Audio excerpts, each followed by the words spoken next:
నమస్తే, welcome to political strong. ఈ రోజు మనతో పాటు ఉన్న ప్రత్యేక అతిథి ఏలూరు వైఎస్ఆర్సీపీ ఎంపీ అభ్యర్థి కారుమూరు సునీల్ కుమార్. అతనిపై ప్రశ్నల వర్షం కురిపించడానికి, పారాచూట్ లీడర్ గా తనపై వస్తున్న ఆరోపణలకి సమాధానం చెప్పడానికి ఈ రోజు మన పొలిటికల్ స్ట్రాంగ్ లో ఉన్నారు సునీల్ కుమార్. వారిని అడిగి ఈ 2024 ఎన్నికలకి ఏ విధంగా సమాయత్తం అవుతూ ఉన్నారు, నిజంగానే కొత్త అభ్యర్థిగా ఆరోపణలు ఎదుర్కొంటున్న అతనికి గ్రౌండ్ లో ఎదురవుతూ ఉన్న అనుభవాలు ఏంటి, ఇలాంటి అనేక విషయాలు అడిగి తెలుసుకుందాం. ప్రస్తుతం నాతో పాటు జాయిన్ అవుతూ ఉన్నారు మరొక జర్నలిస్ట్ వైఎన్ఆర్ గారు. అలాగే మనందరికీ తెలుసు తన రాజకీయ విశ్లేషణలతో అందరి మనసులు చూరగొంటూ ఉన్న senior political analyst KS Prasad గారు. సునీల్ గారు నమస్తే అండి. నమస్తే అండి. ఒక యువకుడిగా ఒక రాజకీయ ప్రస్థానం, తండ్రిని మించిన తనయుడిగా within span of no time ఒక రాజకీయ అనుభవాన్ని రంగరించి మీ నాన్నగారు కొన్న రాజకీయ చతురతని వెనక నుంచి నడిపించిన దానికి మీకు ప్రశంసల రూపంలో మీ పార్టీ అధినేత జగన్మోహన్ రెడ్డి గారు మీకు ఇచ్చిన అవకాశం ఏలూరు ఎంపీ.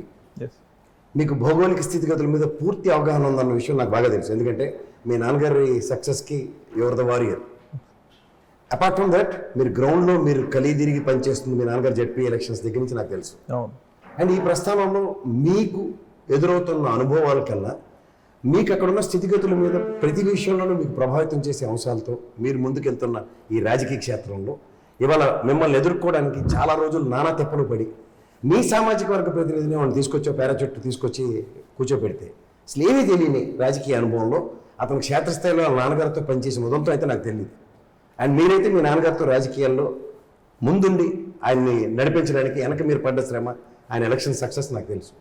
సో ఇప్పుడు మీ కాంపిటీషన్ ముందే ఈజీ అవుతుందని ఈ ఎలక్షన్స్కి వెళ్తున్నారా? సో ఏ రోజైతే జగన్ గారు అనౌన్స్ చేశారో పేరు, ఆ రోజే ఫిక్స్ అయిపోయింది 100% వైఎస్ఆర్ కాంగ్రెస్ పార్టీ గెలవబోతుంది. ఎందుకంటే జగన్మోహన్ రెడ్డి గారు ఏదైతే అభివృద్ధి సంక్షేమ పథకాలు ఏవైతే చేశారో అది ప్రతి గడపకి అందుతున్నాయి, ప్రతి ఒక్కళ్ళు దాన్ని పొందుతున్నారు, ఉపయోగించుకోగలుగుతున్నారు. సో దీనివల్ల జగన్మోహన్ రెడ్డి గారు ఒక బంగారు బాట వేశారు, చాలా సులువుకరం చేశారు, చాలా ఈజీగా ఉంది చెప్పుకోవడానికి కూడా. ఎందుకంటే జగన్మోహన్ రెడ్డి గారు ఈ 5 ఏళ్లలో ఏవైతే సంక్షేమ ఫలాలు ఇచ్చారో ప్రజలకి అవి చెప్పుకుంటూ అభివృద్ధి, ప్రతి గ్రామంలో అభివృద్ధి జరిగింది. గతంలో పంచాయతీ బిల్డింగ్ రిపేర్ చేసుకోవడానికే డబ్బులు ఉండేవి కాదు సరిగ్గా, అలాంటిది గ్రామ సచివాలయము, హెల్త్ సెంటరు, నాడు నేడు స్కూలు, రైతు భరోసా కేంద్రము, అది ఒక గ్రామ అభివృద్ధికి ఇవన్నీ ఉపయోగపడతాయి. మీ 7 కాన్స్టిట్యున్సీస్లో మీ ఎంపీ నియోజకవర్గంలో ఎన్ని సచివాలయాలు ఉన్నాయి సార్? ఎన్ని ఆర్బీకే సెంటర్లు ఉన్నాయి? ఎన్ని నాడు నేడు స్కూళ్ళ వల్ల అభివృద్ధి చెందిన స్కూళ్ళు ఉన్నాయి? దగ్గర 600కు పైగా ఉన్నాయి, అరౌండ్ 600 ఉన్నాయి అన్నమాట. ఓకే, ప్రతి గ్రామంలో ఉన్నాయి. కొన్ని సచివాలయాలు అన్నీ కంప్లీట్ అయిపోయినాయి, కొన్ని అక్కడక్కడ మీకు వర్క్స్ జరుగుతున్నాయి, కొన్ని ఓపెన్ అవ్వని కొన్ని ఉన్నాయి, చాలా తక్కువ. బట్ దానికి రీప్లేస్మెంట్స్ కూడా ఉన్నాయి. బట్ ప్రతి చోట కూడా అభివృద్ధి అనేది అది కూడా ప్రజలకి ఉపయోగపడుతుంది. సచివాలయంలో ఏం కావాలన్నా కానీ అలానే వాలంటరీ వ్యవస్థ అనుసంధానం చేసి సచివాలయానికి ప్రతి ఒక్కళ్ళకి ఊర్లో మంచి జరుగుతుంది. వాళ్ళు they can feel the difference. గతంలో ఎలా ఉండేది, గతంలో లంచాలు ఇచ్చుకుంటూ ఎంఆర్ఓ ఆఫీసుల చుట్టూ తిరుగుతా, రేపు రండి ఎల్లుండ రండి అని చెప్తా ప్రజలు విసిగి వేసారిపోయి చేతులు ఎత్తేసిన రోజులు కూడా ఉండేవి. కానీ ఇప్పుడు ప్రతిదీ కూడా గడపకి అందించి, ముఖ్యంగా మహిళల గౌరవం పెంచేలాగా జగన్మోహన్ రెడ్డి గారు ప్రతిదీ చేస్తున్నారు. మీరు ఒక విద్యావేత్తగా, అంటే నాకు తెలిసి మీరు ఫారెన్లో ఎకనామిక్స్ చదువుకుని వచ్చారు.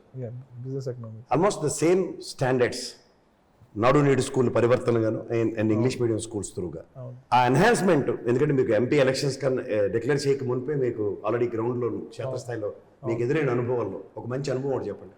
సో దగ్గర ఒక 1.5 year 2 years back, I think 1.5 year back నేను తణుకులో బాయ్స్ హై స్కూల్కి వెళ్ళాను. అప్పటికి నాడు నేడు సంథింగ్ ప్రోగ్రామ్ జరుగుతుందని కానీ I never visited any school, నేను చూడలేదు. నేను ఎంటర్ అవ్వగానే ప్రతి క్లాస్ రూమ్లో digital board and maths lab అని, అలానే ఏదైతే కంప్యూటర్స్ ట్యాబ్స్ కూడా పిల్లలకి, ఇవన్నీ చూసి నేను షాక్ అయ్యాను. ఎందుకంటే నాకు 10th తర్వాత వచ్చింది.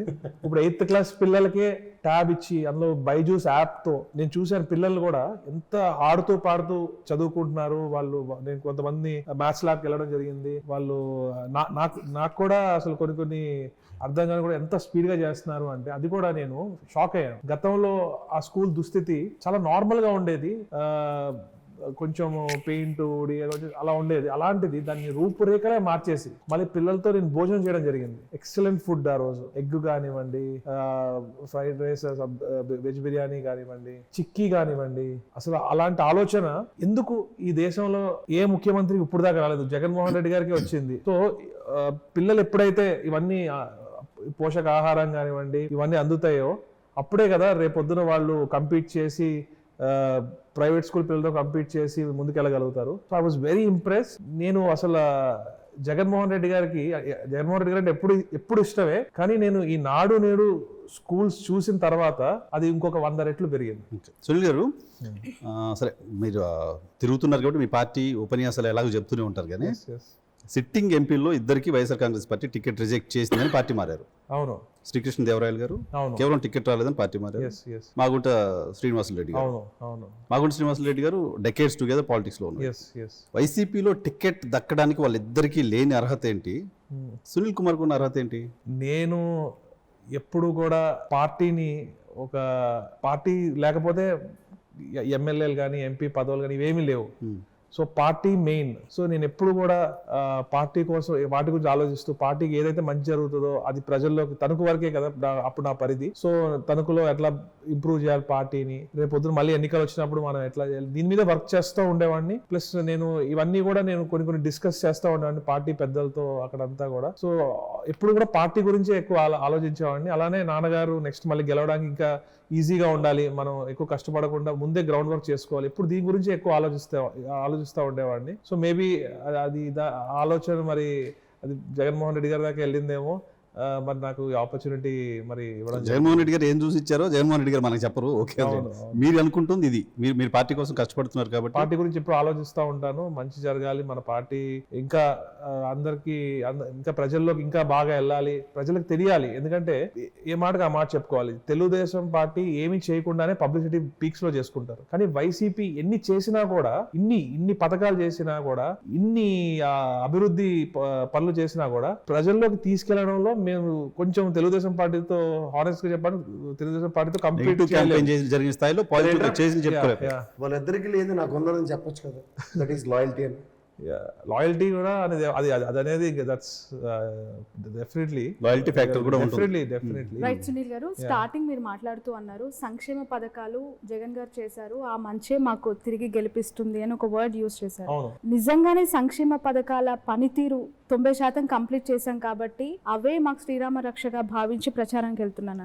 ఒక ఎడ్యుకేటెడ్ పర్సన్ గా, ఒక యంగ్ పొలిటికల్ లీడర్ గా అభివృద్ధి ఏం చేశారు రాష్ట్రానికి వైసీపీ ప్రభుత్వం అంటే, జగన్మోహన్ రెడ్డి గారు అంటే? ఒక స్ట్రైట్ ఆన్సర్ ఏమి ఇవ్వగలుగుతారు మీ హయాంలో కంప్లీట్ అయిన ప్రాజెక్ట్స్, మీ హయాంలో తీసుకొచ్చిన developments? So first we have to start from the basics. So ఒక సిటీ ఇప్పుడు డెవలప్ అయిపోతే పల్లెటూర్లు మాత్రం గతంలో అలానే ఉండేవి అంటే నేను చూసినంత వరకు. అదే ఇప్పుడు చూసుకుంటే పల్లెటూరుల్లో కూడా ఆర్బీకే సెంటర్ కానివ్వండి, వెల్నెస్ సెంటర్ కానివ్వండి, సచివాలయం కానివ్వండి, గ్రామ సచివాలయం కానివ్వండి, డిజిటల్ లైబ్రరీస్ కానివ్వండి, నాడు నేడు స్కూల్స్ కానివ్వండి, ఇవన్నీ కూడా బేసిక్స్. ఒక గ్రామానికి ఫంక్షనింగ్ కి బేసిక్స్. ఇవి ఎక్కడో సిటీలో బిల్డింగ్స్ కడితే గ్రామాల్లో ఏమీ డిఫరెన్స్ ఉండదు. బట్ దీనివల్ల చాలా మార్పు నేను నా కళ్ళతో చూశాను. గతంలో ఎలా ఉండేదో ఇప్పుడు ఎలా ఉండేదో నా కళ్ళతో నేను చూడడం జరిగింది. So it makes a lot of difference. ఇప్పుడు కూడా పిల్లలు కూడా పిల్లలలో కూడా మార్పు వచ్చింది. ఒకప్పుడు ఒక పల్లెటూరు నుంచి వచ్చిన పిల్లవాడికి ఒక సిటీ నుంచి వచ్చే పిల్లవాడికి చాలా వ్యత్యాసం ఉండేది. ఇప్పుడు చూస్తే చాలా తగ్గిపోయింది. అండ్ ఆల్సో ఫైనాన్షియల్ సిచ్యువేషన్ కూడా జగన్ గారు ఏదైతే అభివృద్ధి చేస్తున్నారు, సంక్షేమం ఏదైతే చేస్తున్నారో, సంక్షేమం ఎవరికి ఇస్తున్నారండి? వైట్ కార్డ్ ఉన్న వాళ్ళకి ఇస్తున్నారు, పేద వారికే ఇస్తున్నారు. సో అమౌంట్ చిన్నదైనా కూడా it's making a lot of difference in their life. ఎందుకంటే అమ్మఒడి పిల్లలకి గతంలో ఏమి మామూలుగా ఉండేది, ఇప్పుడు పిల్లలకి ఏదైనా చేయగలుగుతున్నారు, వాళ్ళకి ఏదైనా పొదుపు చేసుకోగలుగుతున్నారు, దాచుకోగలుగుతున్నారు, వాళ్ళు ఒక కాన్ఫిడెన్స్ బిల్డ్ చేస్తారు జగన్మోహన్ రెడ్డి గారు. సో అలానే ఎప్పుడైతే ఈ మనీ వాళ్ళు తీసి వాళ్ళ గ్రామంలో ఖర్చు పెడతా ఉంటారో, ఇన్ఫ్రాస్ట్రక్చర్ పరంగా అడిగిన అభివృద్ధి గురించి మాట్లాడుతున్నాను. నేను మీరు ఇన్ఫ్రాస్ట్రక్చర్ చెప్తాను సంక్షేమ అభివృద్ధి. Is it call the development of so the infrastructure అయితే మన ఆర్బీకే సెంటర్ కానివ్వండి, సచివాలయం కానివ్వండి, ఏదైతే మన వెల్నెస్ సెంటర్ కానివ్వండి, డిజిటల్ లైబ్రరీస్ కానివ్వండి, ఇన్ఫ్రాస్ట్రక్చర్ వైజ్ ఇవన్నీ డెవలప్ అయినాయి. సో ఐఎమ్ కమింగ్ ఎకనామిక్ గా కూడా నేను చెప్తున్నాను చూడండి, ఎప్పుడైతే ఎకనామికలీ మనీ సర్క్యులేషన్ పెరుగుతుందో ఒక గ్రామంలో, సో ఒక గ్రామంలో 2-3 షాపులు ఉన్నాయి, బట్టల షాపులు ఉంటే ఎప్పుడైతే స్పెండింగ్ పవర్ పెరుగుతుందో అప్పుడు ఇంకో 2 షాపులు వస్తాయి. స్పెండింగ్ పవర్ పెరగడం అంటే వాడు సంపాదించుకుని పెరగాలి తప్ప గవర్నమెంట్ ఇచ్చే డబ్బులతో స్పెండింగ్ పవర్ పెరగకూడదు. స్పెండింగ్ ఇప్పుడు కోవిడ్ టైంలో అండి దేశం అంతా స్తంభించింది. అప్పుడు నోబెల్ లారెట్ అమర్త్య సేన్ గారు ఒకటే అన్నారు, just give money in people's hands అన్నారు ఆ టైంలో. సో మనం ఆ టైంలోనే జగన్మోహన్ రెడ్డి గారు 2019 ఎండింగ్ ఆ టైంలో సంక్షేమ పథకాలన్నీ మొదలు పెట్టారు. సో ఈ రోజు ఏపీ నంబర్ 1 ఉందంటే దేంట్లో నంబర్ 1 ఉంది? జిఎస్డిపిలో we're number 1. Yeah, and tax Andhra Pradesh GST income లో AP is number 1. Andhra Pradesh Sri Lanka అయిపోయిందని ప్రతిపక్షాలు చెప్తుంటే మీరు శ్రీలంక అయిపోయింది అంటారు, లేకపోతే రేపు జింబాబ్వే అయిపోయింది అంటారు, ఇంకా రకరకాల. మీరు అమర్త్య సేన్ కోట్ చేశారు కాబట్టి ఎకనామిస్ట్, మీరు కూడా ఎకనామిక్ స్టూడెంట్ కాబట్టి, విదేశాల్లో చదువుకున్నారు కాబట్టి, విదేశాల్లో మీరు చదువుకున్న దగ్గర డెవలప్మెంట్ అంటే డబ్బులు పంచడమేనా? డెవలప్మెంట్ అంటే ఓన్లీ డబ్బులు పంచడం కాదండి. జగన్మోహన్ రెడ్డి గారు ఓన్లీ డబ్బులు ఒకటే పంచలేదు, అభివృద్ధి పనులు బోల్డ్ అని చేశారు. హాస్పిటల్స్ కట్టారు, మన హాస్పిటల్స్ విత్ మెడికల్ కాలేజెస్ కట్టారు. మరి అది డెవలప్మెంట్ కాదా? ఏలూరు పార్లమెంట్ గురించి మాట్లాడుకుందాం. ఏలూరు పార్లమెంట్ లో జగన్మోహన్ రెడ్డి గారు కొబ్బరికాయ కొట్టి ఈరోజు కంప్లీట్ అయ్యి ఫస్ట్ బ్యాచ్ కూడా ఈరోజు స్టార్ట్ అయింది. మరి ఇది అభివృద్ధి కాదా? మరి ఉద్దానం కిడ్నీ సెంటర్ కట్టారు, అది అభివృద్ధి కాదు. Human development is state development. Exactly అంతే కదండి. ఇప్పుడు ఓన్లీ సిటీలో 4 బిల్డింగ్లు కడితే ఇట్ డజంట్ మేక్ ఎనీ, ఊర్లో ఉన్న ప్రజలకు ఏం ఇంపాక్ట్ ఉంటది? ఏంటంటే కంపెనీలు రాలేదు, మొత్తం వెళ్ళిపోతున్నాయి ఇక్కడ నుంచి. ఎందుకు రాలేదండి?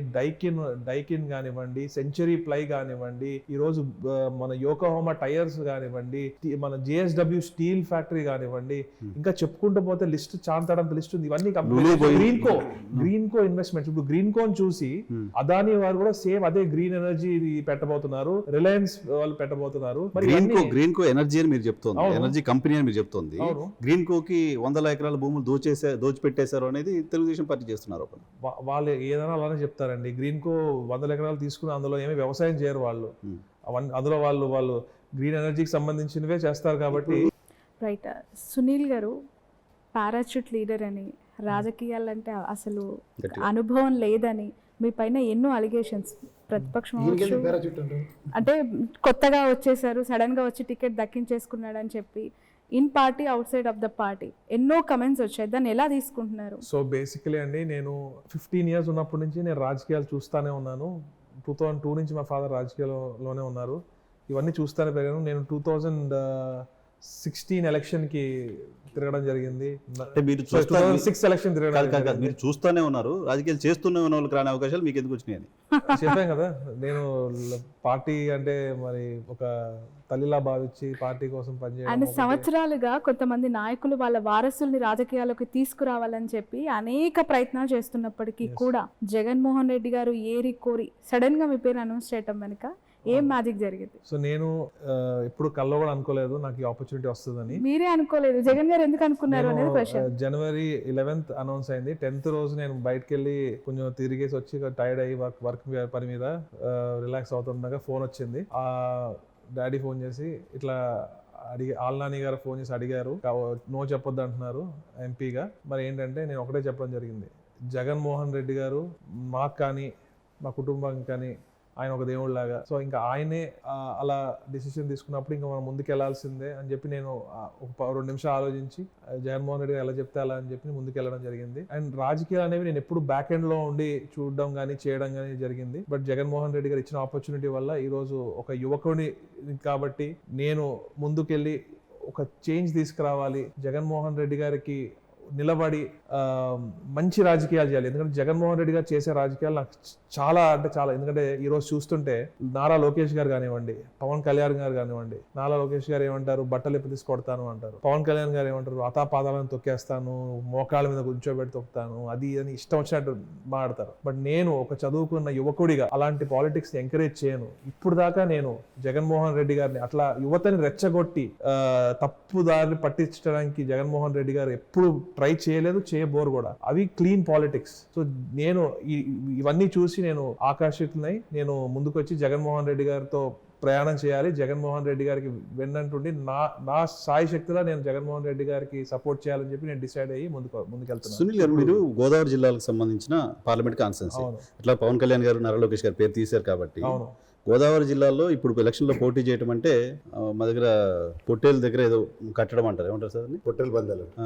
పొట్టేలు బలి ఇవ్వడానికి కట్టినట్టుగానే చెప్తారు, అంటే ఓడిపోవడానికి సిద్ధమే అక్కడ పంపించినట్టుగానే చెప్తారు. సో ఆ పరిస్థితి ఉందా గోదావరి జిల్లాలో? కూటమికి ఇంపాక్ట్ ఎలా ఉంది? నేను చెప్తున్నాను చూడండి, ఏలూరు పార్లమెంట్ ఫస్ట్ మాట్లాడుకోవాలంటే 7 నియోజకవర్గాలకి 7 నియోజకవర్గాలు గెలవబోతున్నాం 100%. ఏలూరు పార్లమెంట్ వచ్చేసరికి గతంలో కంటే ఎక్కువ మెజారిటీ వస్తుందని నేను నమ్ముతున్నాను. ఇప్పుడు మీ నియోజకవర్గంలో మీ నాన్నగారి నియోజకవర్గం ఉందా? లేదు, నరసాపురంలో ఉంది కదా. అవును. ఇప్పుడు మీరు ఎంపీ లాట్స్ 7 నియోజకవర్గాలకు సంబంధించి మీకు ఎంపీ లాట్స్ వస్తాయి. అవును. ఏ నియోజకవర్గానికి ఎక్కువ ఫోకస్ చేస్తారు? డెఫినెట్లీ నా 7 నియోజకవర్గాలు ఏ ఉన్నాయో దానికే ఫోకస్ చేస్తాను. ఎక్కువగా దేనికి చేస్తారన్నది నా ప్రశ్న. నేను సిచ్యువేషన్ బట్టి, అక్కడ ఉన్న ఎమర్జెన్సీ బట్టి, అక్కడ ఉన్న నీడ్ బట్టి నేను ఆలోచించి పెద్దలతో మాట్లాడి, మీరే పెద్ద, నేను పెద్దలైనా కూడా నేను పార్టీలో ఉన్న ఎమ్మెల్యేలు, ఎమ్మెల్సీలు కానివ్వండి, అప్పుడు పార్టీ ఇన్ఛార్జీలు కానివ్వండి, అందరితో డిస్కస్ చేసుకుని ప్రజలకి మంచి జరిగే విధంగా అవసరాన్ని బట్టి. ఇప్పుడు మీరు 7 నియోజకవర్గాల్లో ఇన్స్టంటేనియస్ గా ఈ నియోజకవర్గానికి రిక్వైర్మెంట్ ఉంది, as soon as I become an MP, దీనికి ఫస్ట్ ప్రయారిటీలో చేస్తారన్నది. చింతలపూడి ఎత్తిపోతల పథకం చాలా మనకి కావాలి. తప్పకుండా నేను జగన్మోహన్ రెడ్డి గారితో దీని గురించి నేను ముందు తీసుకెళ్ళాను. అలానే ఏదైతే పోలవరంలో ఏదైతే నాకు ట్రైబల్ ఏరియాస్ ఉన్నాయో అక్కడ నేను స్పెషల్ ఇంట్రెస్ట్ పెట్టి, ఎందుకంటే ప్రపంచం చాలా స్పీడ్గా గ్రో అవుతుంది, కానీ అక్కడ ఎందుకు కొంచెం వెనకబడుతున్న, ఇంకా ఎందుకు ఉండాలి, వారు కూడా స్పీడ్గా మనతో పాటు ఈక్వల్గా ఉండాలి. సో అది నేను ఆలోచిస్తున్నాను దాని గురించి. అక్కడ అలా అవ్వడానికి రేపొద్దున్న పోలవరం ప్రాంతాల్లో ఉన్న గిరిజన ప్రాంతాలు కూడా సమానంగా ఎదగాలంటే రేపొద్దున్న ఏదైతే మన ట్రైబల్ మినిస్ట్రీ ఉంటుందో సెంట్రల్ నుంచి, అక్కడ నుంచి ఫండ్స్ తీసుకురావడం కానివ్వండి, ఉపాధి పథకాలు తీసుకురావడం కానివ్వండి, అలానే ఏదన్నా ఇండస్ట్రీస్, స్మాల్ స్కేల్ ఇండస్ట్రీస్ ఏదైతే ట్రైబల్ కమ్యూనిటీస్ వాళ్ళు సొంతంగా నడుపుకునేలాగా బోల్డన్ ఆపర్చునిటీస్ కూడా ఉన్నాయి. ఆల్రెడీ రీసెర్చ్ చేయడం మొదలు పెట్టాను. సో అలాంటివి తీసుకురావడానికి నేను కృషి చేస్తాను. ఇప్పుడు మీకు మేజర్ క్యాస్ట్ ఈక్వేషన్స్ లో కాపు సామాజిక వర్గం అండ్ మీ బీసీ సామాజిక వర్గం అండ్ వడ్డెర సామాజిక వర్గం ఎక్కువగా ఉంది. మీరు 25% పెద్దల అని మాట్లాడుతున్నారు కాబట్టి ఖచ్చితంగా ఓ బీసీ సామాజిక వర్గానికి పెద్దపేట వేస్తూ 10 మందికి 10 సాయాలు చేసిన ఆర్ కృష్ణయ్య గారు సహకారం ఎంతవరకు ఉంది? అలాగే వడ్డెర సామాజిక వర్గానికి సంబంధించిన జయమంగళం గారు ఎమ్మెల్సీగా ఉన్నారు. ఇప్పుడు వడ్డెర వేరు, వడ్డీ సామాజిక వర్గం. సో బేసికలీ ఏంటంటే అండి, వడ్డీ సామాజిక వర్గం గురించి నేను డే 1 నుంచి స్టడీ చేయడం జరుగుతుంది. ఫస్ట్ వచ్చింది ఏంటంటే, జయమంగళం వెంకటరమణ గారు 2009లో ఎమ్మెల్యే అయినప్పుడు నాకు తెలిసి, ఎందుకంటే మీ నియోజకవర్గంలో 7 నియోజకవర్గాలకి అగ్రిగేట్ 10 నుంచి 20,000 మంది ఉన్నారు. దగ్గర 60,000-70,000 ఉన్నారు ఓవరాల్. అది వాళ్ళు 7 సెగ్మెంట్స్ అగ్రిగేట్ అయితే. సో మెయిన్ గా కైకలూరు, ఉంగుటూరు, ఏలూరు, దెందులూరులో ఎక్కువ ఉన్నారు, కొల్లేరు ప్రాంతంలో. సో ఫస్ట్ స్ట్రైక్ అయిన విషయం ఏంటంటే, వడ్డీల గురించి ఒక మాట అనుకుని ఆ ఉన్న, అంటే కైకలూరులో తీసుకుంటే ఒక 20,000 ఓట్లు ఉంటే ఆ 20,000 ఓట్లు ఒకటే పార్టీకి పడతాయి. తెలుసు. వాళ్ళు ఈ రోజు దాకా పోలీస్ స్టేషన్కి వెళ్ళిన ఉదంతం లేదు. మనుషుల సమక్షంలోనే అన్ని వాళ్ళ సిస్టమ్, వాళ్ళ కట్టుబాట్లు అసలు ఏంటి అన్ని తెలుసుకున్నాను, వాళ్ళ ట్రెడిషన్స్ తెలుసుకున్నాను. వాళ్ళు ఏదైతే ఒక ఫిషర్మెన్ కమ్యూనిటీ కాకపోయినా ఫిషింగ్ చేస్తారు, they want be in BCA. ఇప్పుడు అందులో తెలుసుకున్నారా మీరు? 15 సంవత్సరాలు మీ నాన్నగారితో ప్రస్థానంలో తెలుసుకున్నారు. నేను ఇవైతే ఇప్పుడే తెలుసుకున్నాను, బట్ నేను ఈ ఏరియాస్ నేను తిరిగినవే. అవును. ఈ కొల్లేరు ప్రాంతం కానివ్వండి, మన పోలవరం ప్రాంతం కానివ్వండి, వాళ్ళకి ఇన్స్టంటేనియస్ గా ఏం చేస్తారు? ఫస్ట్ వాటర్ ప్రాబ్లం ఉంది, ఫస్ట్ దాని మీద దృష్టి పెడతాము. తర్వాత ఇంకా వాళ్ళ తెలుసు కదండి మనకు మూడో కౌంటర్ గురించి, దాని గురించి కూడా ఆల్రెడీ అసెంబ్లీలో కూడా తీర్మానం చేయడం జరిగింది. అవన్నీ కూడా వారికి మంచి జరిగేలాగా ఆల్రెడీ జగన్మోహన్ రెడ్డి గారి సంక్షేమ ఫలాల వల్ల వడ్డీ కమ్యూనిటీలో చాలా మార్పులు వచ్చాయి. ఈ రోజు డ్వాక్రా ఆసరా కానివ్వండి, మహిళలు ఈరోజు సొంతంగా వ్యాపారాలు చేయగలుగుతున్నారు, చిన్న చిన్న కుటీర పరిశ్రమలు పెట్టుకుని వాళ్ళ కాళ్ళ మీద నిలబడగలుగుతున్నారు. So it's making a lot of difference. So ఇంకా మంచిగా అయ్యేలాగా రేపొద్దున్న వారు ఇంకా అభివృద్ధి చెందేలాగా నేను కష్టపడతాను. మరి ఎకడమిక్ పోతున్నా నాకు ఇంతకుముందు క్వశ్చన్ ఆన్సర్ రాలా. ఏదండి? జనసేన ఇంపాక్ట్ బాగా ఉండే జిల్లాల్లో గోదావరి జిల్లాలో ఒకటి మీకేం కనిపించట్లేదా? ఫస్ట్ టైం నాకు తెలిసి స్వతంత్రం వచ్చిన తర్వాత ఒక బీసీ ఏలూరు పార్లమెంట్ నుంచి ఐల్ బి వెరీ హానెస్ట్ అండి, జనసేన పార్టీ 0 అయిపోయింది. ఎందుకు అంటే కెమెరా మాట్లాడుతున్నారు మీరు, మళ్ళీ గోదావరి జిల్లాకి వెళ్ళి క్యాంపెయిన్ చేసుకోవాలి. గోదావరి జిల్లాలో జనసేన పార్టీ 0. అసలు జనసేన పార్టీ ఎందుకు ఉందో కూడా, Janasena party is B team for TDP అండి. పవన్ కళ్యాణ్ గారు నా దృష్టిలో ఒక పొలిటీషియనే కాదు. ఎందుకు అంటే బీటీమా సర్గోసి అసలు is not even a politician. నా దృష్టిలో ఒక పొలిటీషియన్ అవ్వాలంటే ఫస్ట్ జగన్మోహన్ రెడ్డి గారు ఎప్పుడు పాలిటిక్స్ లోకి వచ్చారో ఆయన కూడా అప్పుడే పాలిటిక్స్ లోకి వచ్చారు. ఈ రోజు జగన్మోహన్ రెడ్డి గారు చూడండి, ఒక ప్లానింగ్, ఒక విజన్ తో ఈ రోజు పార్టీని ఒక స్టేజ్ కి తీసుకొచ్చారు. పవన్ కళ్యాణ్ గారు చూడండి, ఆయన కూడా పాలిటిక్స్ సేమ్ టైమ్ లో వచ్చి అసలు ఇప్పుడు దాకా వాళ్ళకి బూత్ కమిటీస్ చేసుకోవడానికి ఇప్పుడు మీరు ఉన్నారు, డైరెక్ట్ గా వచ్చి ఎంపీ నిలబడుతున్నారు. అందరికి అట్లా అవకాశాలు రావు కదా. పవన్ కళ్యాణ్ 25 years కోసం పనిచేస్తున్నారు. జగన్మోహన్ రెడ్డి బిల్ చేసుకుంటే జగన్మోహన్ రెడ్డి గారు కూడా కమ్యూనిస్ట్ పార్టీలు కూడా జగన్మోహన్ రెడ్డి గారు కూడా రాజశేఖర్ రెడ్డి గారు వాళ్ళ అబ్బాయి అయినా కూడా what ever he built it from the scratch. అంటే అందరూ ఒకేలా వెళ్ళలేరు కదా, ఒక్కొక్క పాత్ర. జగన్మోహన్ రెడ్డి గారు ఆర్థిక సామర్థ్యం తన దగ్గర లేదని పదే పవన్ కళ్యాణ్ చెప్తూ ఉంటారు. ఎవరు చెప్తారండి? భలే చెప్తారండి. ఎందుకు ఉండదండి? ఒక సినిమా తీస్తే 50 కోట్లు వస్తాయని ఆయనే చెప్తారు కదా. ఆయన ఈ సంవత్సరానికి 3-4 సినిమాలు తీస్తున్నారు కదా. మరి ఆయన ట్యాక్స్లే ఇంత ట్యాక్స్లు కడతానని ఆయనే చెప్పుకుంటారు. అంటే ఎందుకు సో జగన్మోహన్ రెడ్డి గారు ఎదిగారు, ఆయన ఎదగలేదు అంటారు కదా. అంటే ఇస్ అ ఫెయిల్యూర్ అండి. ఈ ఫెయిల్డ్ యాస్ అ పొలిటీషియన్. ఎందుకంటే ఒక రాజకీయ పార్టీ పెట్టి ఎవరైనా దేనికోసం ఫైట్ చేస్తారండి? ఒక చీఫ్ మినిస్టర్ అవుదామని, మేము ఒక పరిపాలన ఇలా చేస్తాము, మేము వచ్చాక ఇది చేస్తాము, మేము వచ్చాక అది చేస్తాము అని చెప్తారు. ఈయన ఏనాడైనా చెప్పారా అలా? మేము వచ్చాక బట్టలిప్పి కొడతాము, మేము వచ్చాక మోకాలను నుంచో పెడతాము, మేము వచ్చాక వైసీపీ గూండాలని అది చేస్తాము ఇది చేస్తాము. గూండాలు అంటారు. మేము అధికారంలో ఉన్నాము, మేము అధికారంలో ఉన్నాము. ఏ రోజైనా జగన్మోహన్ రెడ్డి గారు ఏదైనా మాట్లాడారా? ఎప్పుడు చూడు జగన్మోహన్ రెడ్డి గారు అండి, మీకు మంచి జరిగితేనే ఓటేయండి. లుక్ ఎట్ ది డిఫరెన్స్ అండి. మీకు మంచి జరిగితే ఓటేయండి, లేకపోతే లేదు. ఈ లీడర్ మీకు బాగా కనిపిస్తాడు సార్. పవన్ కళ్యాణ్ ఆరాధించే వాళ్ళకి పవన్ కళ్యాణ్ గొప్పగా కనపడతాడు. ఏం చెప్తా ఇప్పుడు కాపు సామాజిక వర్గం మొత్తం పవన్ కళ్యాణ్ గారితో ఉంది అనుకుంటే మీరు పప్పులో కాలేసినట్టే. ఎందుకు అంటే ఒకే ఒక ఎగ్జాంపుల్ చెప్తాను. ఒక ఇంటికి వెళ్ళాను నేను, గడపకి చేస్తా. ఇంటి పైన జనసేన జెండా ఉంది. ఇంటికి వెళ్ళి మీకు కాపు నేస్తం వచ్చిందమ్మా, మీకు ఇది వచ్చిందమ్మా, మీకు ఇది వచ్చిందమ్మా అని దగ్గర 3-4 లక్షల రూపాయల లబ్ధి చేకూరింది. కానీ ఆవిడ కన్నీళ్లు పెట్టుకుంది. అదేంటి, ఎందుకమ్మా కన్నీళ్లు పెట్టుకుంటున్నావు అంటే, జగన్మోహన్ రెడ్డి గారే ఈరోజు కరోనా టైంలో నేను కూరగాయల వ్యాపారం చేసుకుంటాను, కరోనా టైంలో నేను మా పిల్లలు తిన్నాము అంటే జగన్మోహన్ రెడ్డి గారి పథకాల వల్లే మేము తిన్నాము అని చెప్పారు. కానీ మా పిల్లలు ఏదైతే ఉన్నారో వాళ్ళు ఎప్పుడు పవన్ కళ్యాణ్ అంటారు. పవన్ కళ్యాణ్ తిట్టారు. ఆవిడ తిట్టి రెచ్చగొడతాడు. రెచ్చగొట్టే మాటలు తప్ప ఏమున్నాయి? పిల్లలు చూసి రెచ్చిపోతున్నారు, పాడైపోతున్నారు. పిల్లలు రెచ్చిపోతున్నారు. యూత్ బ్యాంక్ ఉంది, యూత్ ఓట్ బ్యాంక్ ఉంది కదా.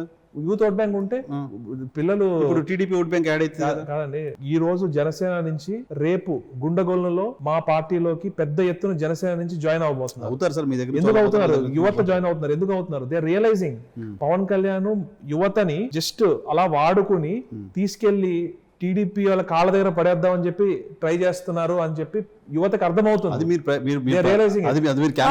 కాదు అని కన్సిడరేషన్ ఉంది కదా. ఎవరండి ఉన్నారు? యువత వెళ్తున్నారు కానీ వాళ్ళ ఓటర్లు కాదు అని. అందులో ఓటర్లు కాని వాళ్ళు చాలా మంది, ఎక్కువ ఓటర్లు కాని వాళ్ళే ఉంటారు జనసేన పార్టీలో.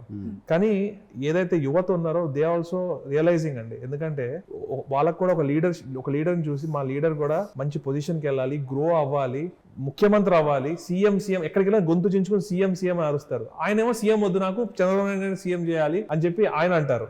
సో అక్కడే కదా వాళ్ళ హోప్స్ అన్ని. సునీల్ గారు ఒక ఆన్సర్ చెప్పండి. కాపు నేస్తామని ఇందాక కాస్ట్ గురించి మీరు మాట్లాడారు. AP is all about cost politics. ఒక యంగ్ లీడర్ గా what is your opinion on caste? Caste barriers అనేవి ఉండకూడదు, ఎవ్రీబడి షుడ్ బి ఈక్వల్. అందుకే కదా జగన్మోహన్ రెడ్డి గారు ఏవైతే పథకాలు బట్ అదే కోటాలో అదే నినాదంతో ఎస్సీ అందుకే ఒక బీసీని ఏలూరు పార్లమెంట్ సెగ్మెంట్ లో జగన్ గారు దింపారు అనేది మీ పైన ఉంది. సో ఇప్పుడు బేసికలీ అండి ఎస్సీ ఎస్టీ బీసీలో ఎక్కువ పేదవారు ఉన్నారు, ఇట్స్ అ ఫ్యాక్ట్. అండ్ కాపుల్లో పేదవారు ఉన్నారు. సో జగన్మోహన్ రెడ్డి గారు he wants to uplift all these communities so that they have better standard of living. And also జీవన ప్రమాణాలు మారాలి, దాని తర్వాత ఫైనాన్షియల్ గా స్ట్రాంగ్ అవ్వాలి అనే కదా జగన్మోహన్ రెడ్డి గారు ఈ పథకాలన్నీ పెడుతున్నది. పథకాలు కదా అడుగుతుంది మిమ్మల్ని, మీకు ఇచ్చినంత మాత్రాన మొత్తం బీసీలంతా మారిపోతారా? సునీల్ గారు ఇచ్చారు కాబట్టి మొత్తం ఆర్థిక పరిపుష్టి అయిపోతుంది. అలాగే ఉండదండి. ఇప్పుడు భీమవరంలో గ్రంథి శ్రీనివాస్ గారు పవన్ కళ్యాణ్ గారు పోటీ చేశారు. కాపులందరూ వెళ్ళి పవన్ కళ్యాణ్ గారికి ఓటేస్తే ఓటు వేయలేదే. స్ప్లిట్ అవుతుంది, ఎవరి పార్టీ వాళ్ళకు ఉంటుంది. But social engineering, every community should rule. అందరూ కూడా రూలింగ్ లో ఉండాలి. ఎందుకంటే ఎవరి కమ్యూనిటీకి ఆ కమ్యూనిటీకి కొంచెం అప్లిఫ్ట్ ఇవ్వగలిగితే they'll get out of it. ఇప్పుడు నాకు ఇచ్చారు ఆపర్చునిటీ, రేపు గౌడ సమాజ వర్గానికి ఇస్తారు, and I'll be more than happy. Goud సమాజ వర్గానికి ఇవ్వండి అని చెప్పి నేను పక్కకు తప్పుకుంటా. ఎందుకంటే everybody should get a chance.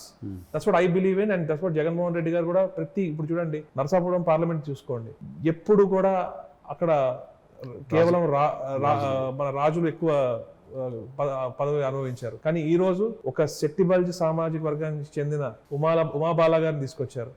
ఆవిడ గతంలో కాంగ్రెస్ లో వర్క్ చేశారు, వైసీపీలో బాగా వర్క్ చేశారు, చక్కగా అందరితో కలిసి ముందుకెళ్తున్నారు. సో ఏంటంటే అందరికీ ఛాన్స్ రావాలి. కేవలం ఆ టాప్ 4 కమ్యూనిటీస్ మీరు చేస్తుందేమో ఈక్వల్ జస్టిస్ అంటున్నారు, సోషల్ ఇంజనీరింగ్ అంటున్నారు. వాళ్ళు చేస్తే పచ్చ అని పచ్చ పార్టీ పచ్చ నాయకులను ముద్రిస్తారు, కాపు అని చెప్పి ఆ సామాజిక వర్గం పైన బురద జల్లుతున్నారు. ఇది ఎలా సాధ్యమవుతుంది అంటారు? అది కరెక్ట్ అంటారు? జగన్మోహన్ రెడ్డి గారు అండి ఒక కమ్యూనిటీని బేస్ చేసుకుని వెళ్ళట్లేదండి. ఇప్పుడు పవన్ కళ్యాణ్ గారు కేవలం ఒకే ఒక కమ్యూనిటీని బేస్ చేసుకుని పాలిటిక్స్ చేస్తున్నారు. ఎందుకంటే పవన్ కళ్యాణ్ గారు ఆ కమ్యూనిటీని తీసుకెళ్లి టీడీపీకి ఎట్లానో ఓట్లు వేయించాలని చెప్పి ప్రయత్నం క్లియర్ గా కనిపిస్తుంది. అక్కడ ఉభయ గోదావరి జిల్లాలో కాపు వర్సెస్ బీసీ అన్నది అందరికీ తెలుస్తుంది. అసలు ఏం లేదండి, అక్కడ ఆప్షన్ త్రూగా ఎక్స్ప్లోర్ చేశారా? మా ఫాదర్ కారుమూరి నాగేశ్వరరావు గారు ఈ రోజు ఈ పొజిషన్ లో ఉన్నారంటే దానికి కారణం కాపు సామాజిక వర్గం. కాపులే మాకు సోదరులా ఉంటారు. మా అత్తిలి గ్రామంలో హైయెస్ట్ కాపులు ఉంటారు. మేము బ్రదర్స్ లా ఉంటాము.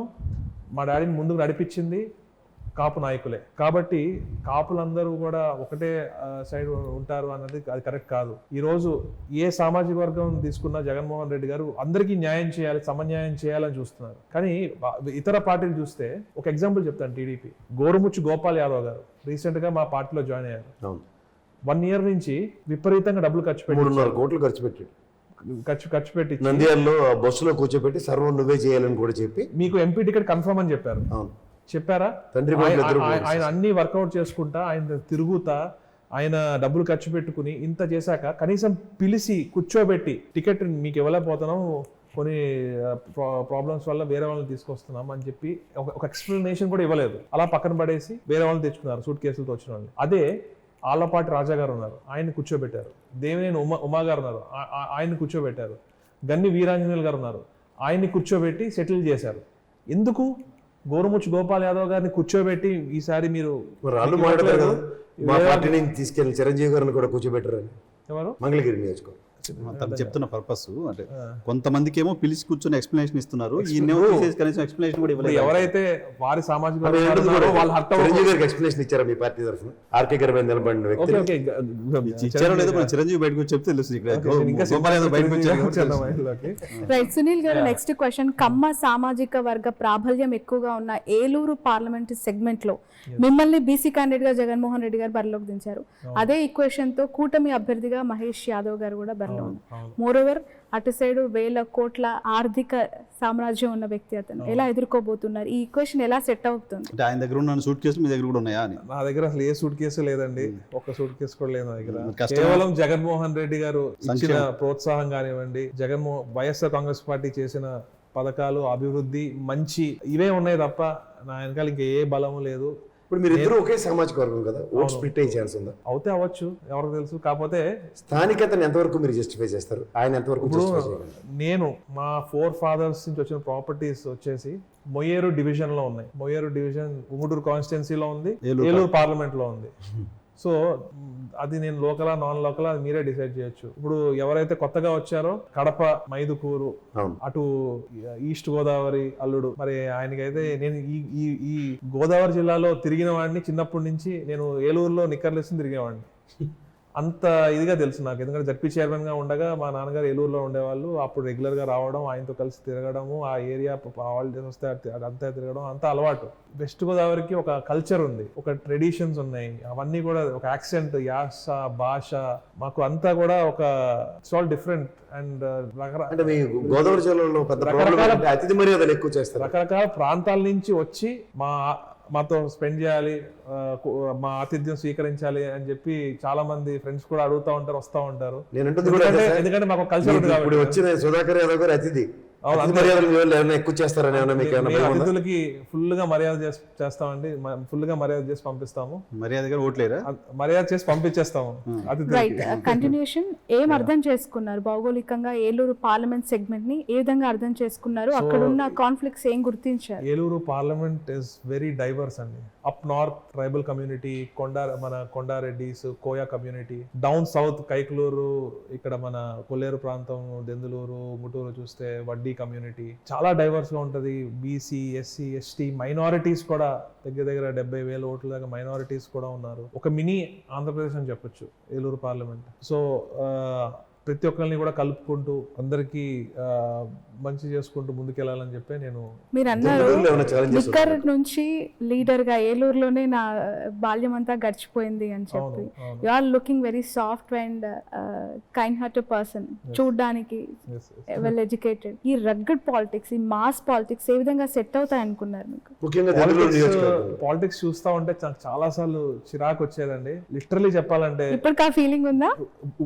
ఇప్పుడు వన్స్ దిగాక మన వెనకాల చూసేది ఉండదు. బట్ గతంలో మాత్రం ఈ నీచ రాజకీయాలు చూసి మా ఫాదర్ తర్వాత ఎవరు పాలిటిక్స్ లో ఉండకూడదు మా ఫ్యామిలీ నుంచి అని అనుకున్న రోజులు కూడా ఉన్నాయి. కానీ జగన్మోహన్ రెడ్డి గారికి ఒక వీర విధేయుడుగా జగన్మోహన్ రెడ్డి గారు చేస్తున్న ఈ పరిపాలన చూసి, అంటే నాడు నేడు స్కూల్స్ కానివ్వండి, ఇందాక చెప్పినట్టు ఎప్పుడు కూడా జగన్మోహన్ రెడ్డి గారు అధికారంలో ఉన్నాం, పోలీస్ మన గవర్నమెంట్ కంట్రోల్లో ఉంటది, అయినా కూడా ఏ రోజు కూడా ఒకరిని రెచ్చగొట్టి కానివ్వండి, ఒక రాంగ్ ఇన్స్టిగేషన్ చేసి గొడవలు అయ్యేలా చేయడం కానివ్వండి ఎప్పుడు లేదు. ఓన్లీ పార్టీ చూడడం, కులం చూడడం, మతం చూడడం, ప్రాంతం చూడడం అని చెప్పిన ఏకైక ముఖ్యమంత్రి జగన్మోహన్ రెడ్డి గారు. అయితే ఈ నారా లోకేష్ గారు ఏమంటున్నారు ఈరోజు, మీ వాలంటీర్లు చెప్తే కాదు నడవదు, మా కౌన్సిలర్లు, మా వార్డ్ మెంబర్లు ఏది చెప్తే అదే జరుగుతుంది అని చెప్పి ఓపెన్ గా చెప్తున్నారు. చంద్రబాబు నాయుడు గారు మా పార్టీ వాళ్ళకే చేయండి, మా పార్టీ వాళ్ళకే చూడండి అని చెప్పి కలెక్టర్ల మీటింగ్ లో చెప్పడం జరిగింది. దట్ ఈస్ ద డిఫరెన్స్ అండి. ఈ డిఫరెన్స్ చూసి నేను ఒక యువకుడిగా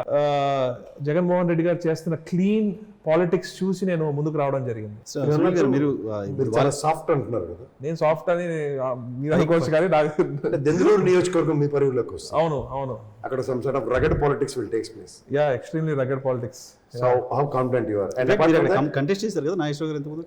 మా ఫాదర్ 2014లో దెందూరులో కంటెస్ట్ చేశారు. చింతమనేని గారి మనుషులు ఎలక్షన్ రోజు మా ఫాదర్ కాన్వాయ్ మీద అటాక్ చేశారు, రాళ్లతో కారు అద్దాలు పగలగొట్టారు, మా డాడీ బాడీ గార్డ్ తలకాయ పగలగొట్టారు. అంత ఘోరమైన పాలిటిక్స్ ఉంటాయి. కానీ అబ్బాయి చౌదరి గారు యూకేలో చదువుకున్నారు, గత 10 సంవత్సరాల నుంచి నాకు ఆయన పరిచయం. సో ఆయన చదువుకుని వచ్చి he's made a difference there. ఇప్పుడు మారే ప్రజలు కూడా గమనిస్తున్నారు. ఇప్పుడు జగన్మోహన్ రెడ్డి గారు ఒక ఎన్ఆర్ఐ ఒక యూకే రిటర్న్ తీసుకొచ్చి చింతమనేని ప్రభాకర్ మీద పెట్టారంటే దాని వెనకాల చాలా ఆలోచన ఉంటుంది. అంటే నేను అంటుంది, the more you persist it will resist అన్నట్టు. మీకు ఏ పాలిటిక్స్ అయితే నాకు అక్కర్లేదు అనుకున్నారు మా ఫ్యామిలీలో, మా నాన్నగారితో సరైన దగ్గర, ఇప్పుడు దెందులూరు లాంటి సిచ్యువేషన్ మళ్ళీ రిపీట్ అయితే I will face it. No I'm talking about instead of facing మీలో ఉన్న ఆ సబ్మిసివ్నెస్, will it be an aggressive situation? See, అంటే ఇప్పుడు human reacts in different, like ప్రతి హ్యూమన్ ఒక్కొక్కసారి ఒక్కొక్కలా రియాక్ట్ అవుతారు, సిచ్యువేషన్ బట్టి రియాక్షన్స్ మారుతాయి. In politics people will say that people they need to conduct like Mahatma Gandhi. అలా ఏం ఉండదండి. అగ్రెసివ్ గా ఉండాల్సిన టైంలో అగ్రెసివ్ గా ఉండాలి. ప్రజలతో ఉన్నప్పుడు మనం శాంతంగా అలా బాధలు వింటా ఉండాలి. అపోజిషన్ వాళ్ళు తోక జాడిస్తే మనం కూడా అగ్రెసివ్ కావాలి. అంటే సిచ్యువేషన్ బట్టి మనం హ్యాండిల్ చేసుకోవాలి. That is what I believe in. వాలంటీర్ల ఇష్యూ బాగా హడావుడి నడుస్తుంది. వాలంటీర్ల ఇష్యూలో ఏంటి అసలు మీ పాయింట్ ఏంటి? సో నిమ్మగడ్డ రమేష్ గారు చేశారు కదండి ఇదంతా. మరి నిమ్మగడ్డ రమేష్ గారు చెప్తే మీరు టీడీపీ ఎందుకు తిడుతున్నారు? టీడీపీ ఎందుకు అంటున్నారు? ఎందుకంటే నిమ్మగడ్డ రమేష్ గారు సూట్ వేసుకుంటారు. ఆ సూట్ చొక్కా తీస్తే లోపల ఎల్లో కలర్ ఉంటుంది. మేబీ ఆయనకు వస్తే కూడా ఎల్లో కలర్ వస్తుందేమో. నిమ్మగడ్డ రమేష్ కుమార్ స్టేట్మెంట్ కూడా మీరు చూశారు కదా. ఒక నిమిషం.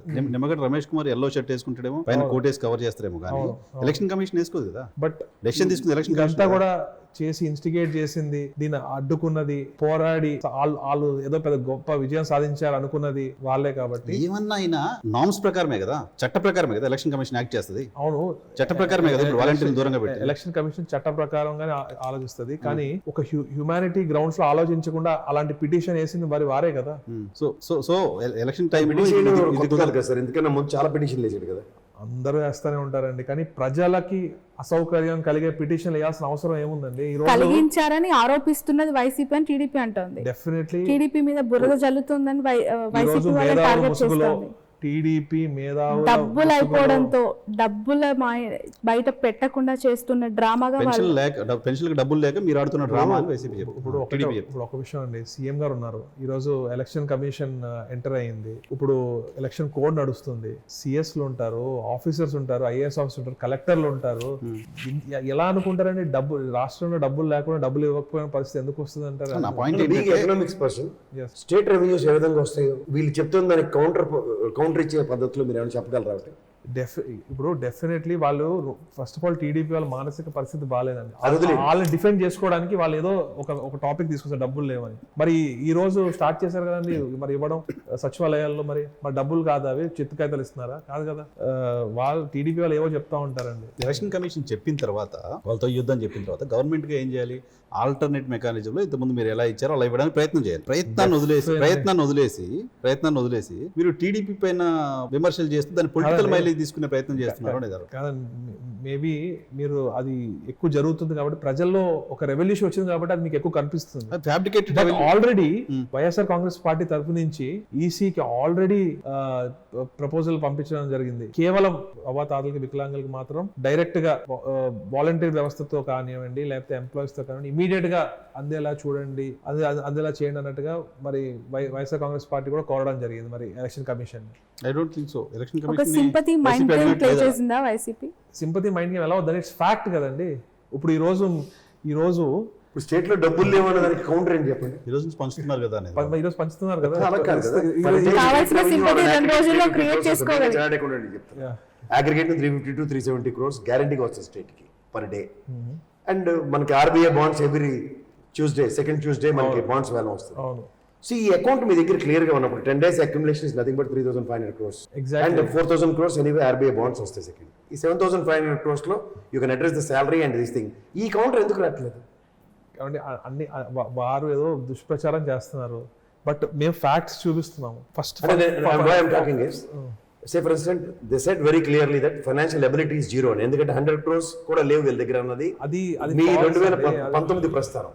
తదనంతరం ఆల్మోస్ట్ 1.5 year బడ్జెట్ ని ఇవాళ మీరన్న సంక్షేమం ఫలాలు చేసి లాస్ట్ 5 ఏళ్ళ నుంచి టీడీపీ వారు ఒకటే చెప్తున్నారు, అప్పులు చేసుకున్నారు, ఖజానా ఖాళీ అయిపోతుంది, అది శ్రీలంక అయిపోతుంది, ఆఫ్ఘనిస్తాన్ అయిపోతుంది అని విపరీతంగా మాట్లాడారు. కానీ జగన్మోహన్ రెడ్డి గారు చెప్పిన ప్రతి పథకం జగన్మోహన్ రెడ్డి గారు ఫుల్ఫిల్ చేశారు. ఇప్పుడు ఈ డబ్బంతా ఏదైతే ఇస్తున్నారో అవేమీ దాచుకోరు కదా ప్రజలు.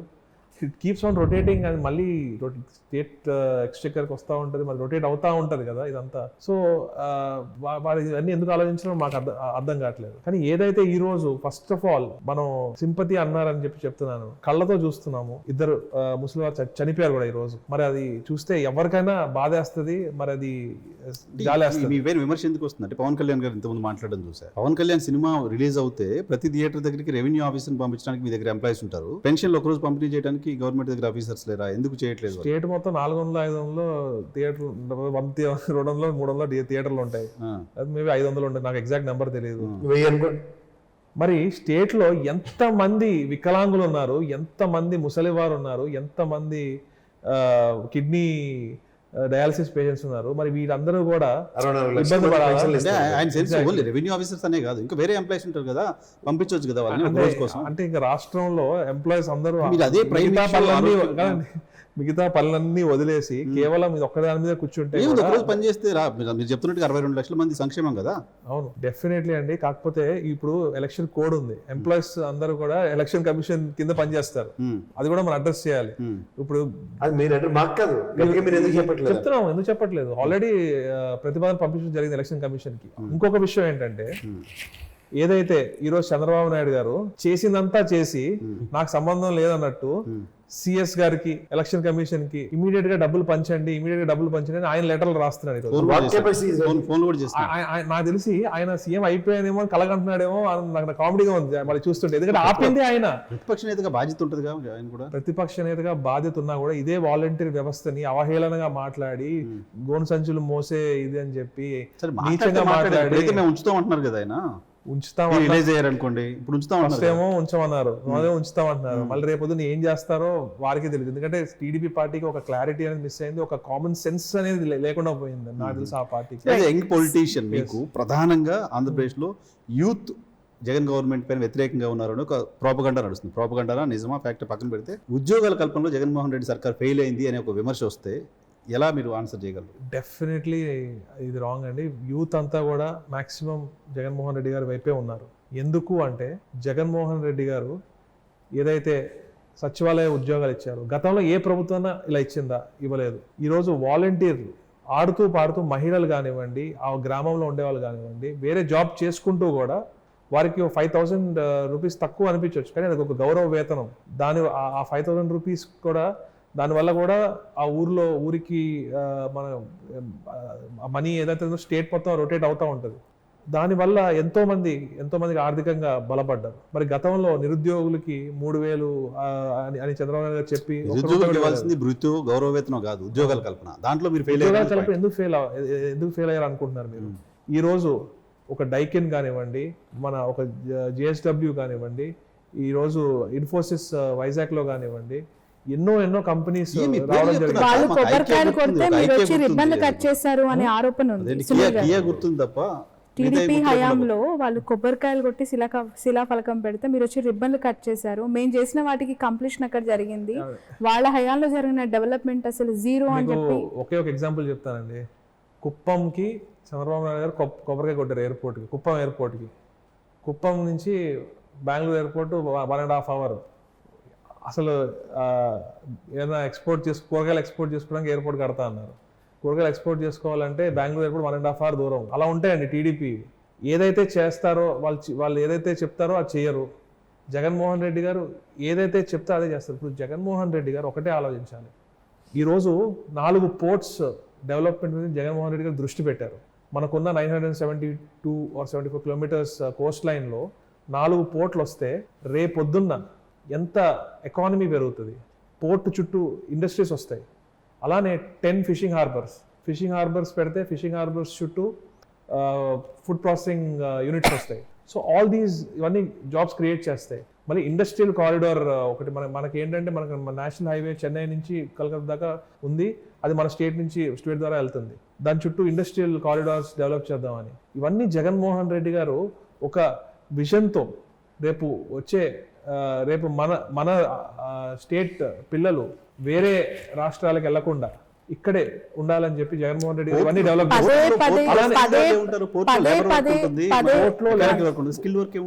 Exactly software companies industries exactly అండి. So this is where economics లో ఇప్పుడు పోర్ట్ వస్తే ట్రేడ్ పెరుగుతుందండి, ఇంపోర్ట్స్ ఎక్స్పోర్ట్స్ పెరుగుతాయి. ఇంపోర్ట్ వచ్చే ఐటమ్స్ ఉంటాయి, ఎక్స్పోర్ట్ అయ్యే ఉంటాయి. ఎక్స్పోర్ట్ అయినప్పుడు డిఫరెంట్ ఇండస్ట్రీస్ ఓపెన్ అవుతాయి. ఫర్ ఎగ్జాంపుల్ ఏదైనా ఒక ఫుడ్ ప్రోడక్టే ఎక్స్పోర్ట్ అవ్వాలనుకోండి, దానికి కావాల్సిన ప్యాకేజింగ్ కానివ్వండి, దానికి కావాల్సిన మెషినరీ కానివ్వండి, అవన్నీ కావాలి. దానికి ఒక యూనిట్ వేరు సార్. మొత్తం డిగ్రీ కాలేజీల కంటే ఎక్కువ ఇంజనీరింగ్ కాలేజీలు పెట్టి పిల్లల్ని బీటెక్ చేసి బయటకి తీసుకొస్తున్నారు. వాళ్ళందరినీ పోర్టులో పనిచేయించలేరు మీరు, ఫుడ్ ప్రాసెసింగ్ యూనిట్ లో పనిచేయించలేరు. కావాల్సిన సాఫ్ట్వేర్ కంపెనీస్ కదా.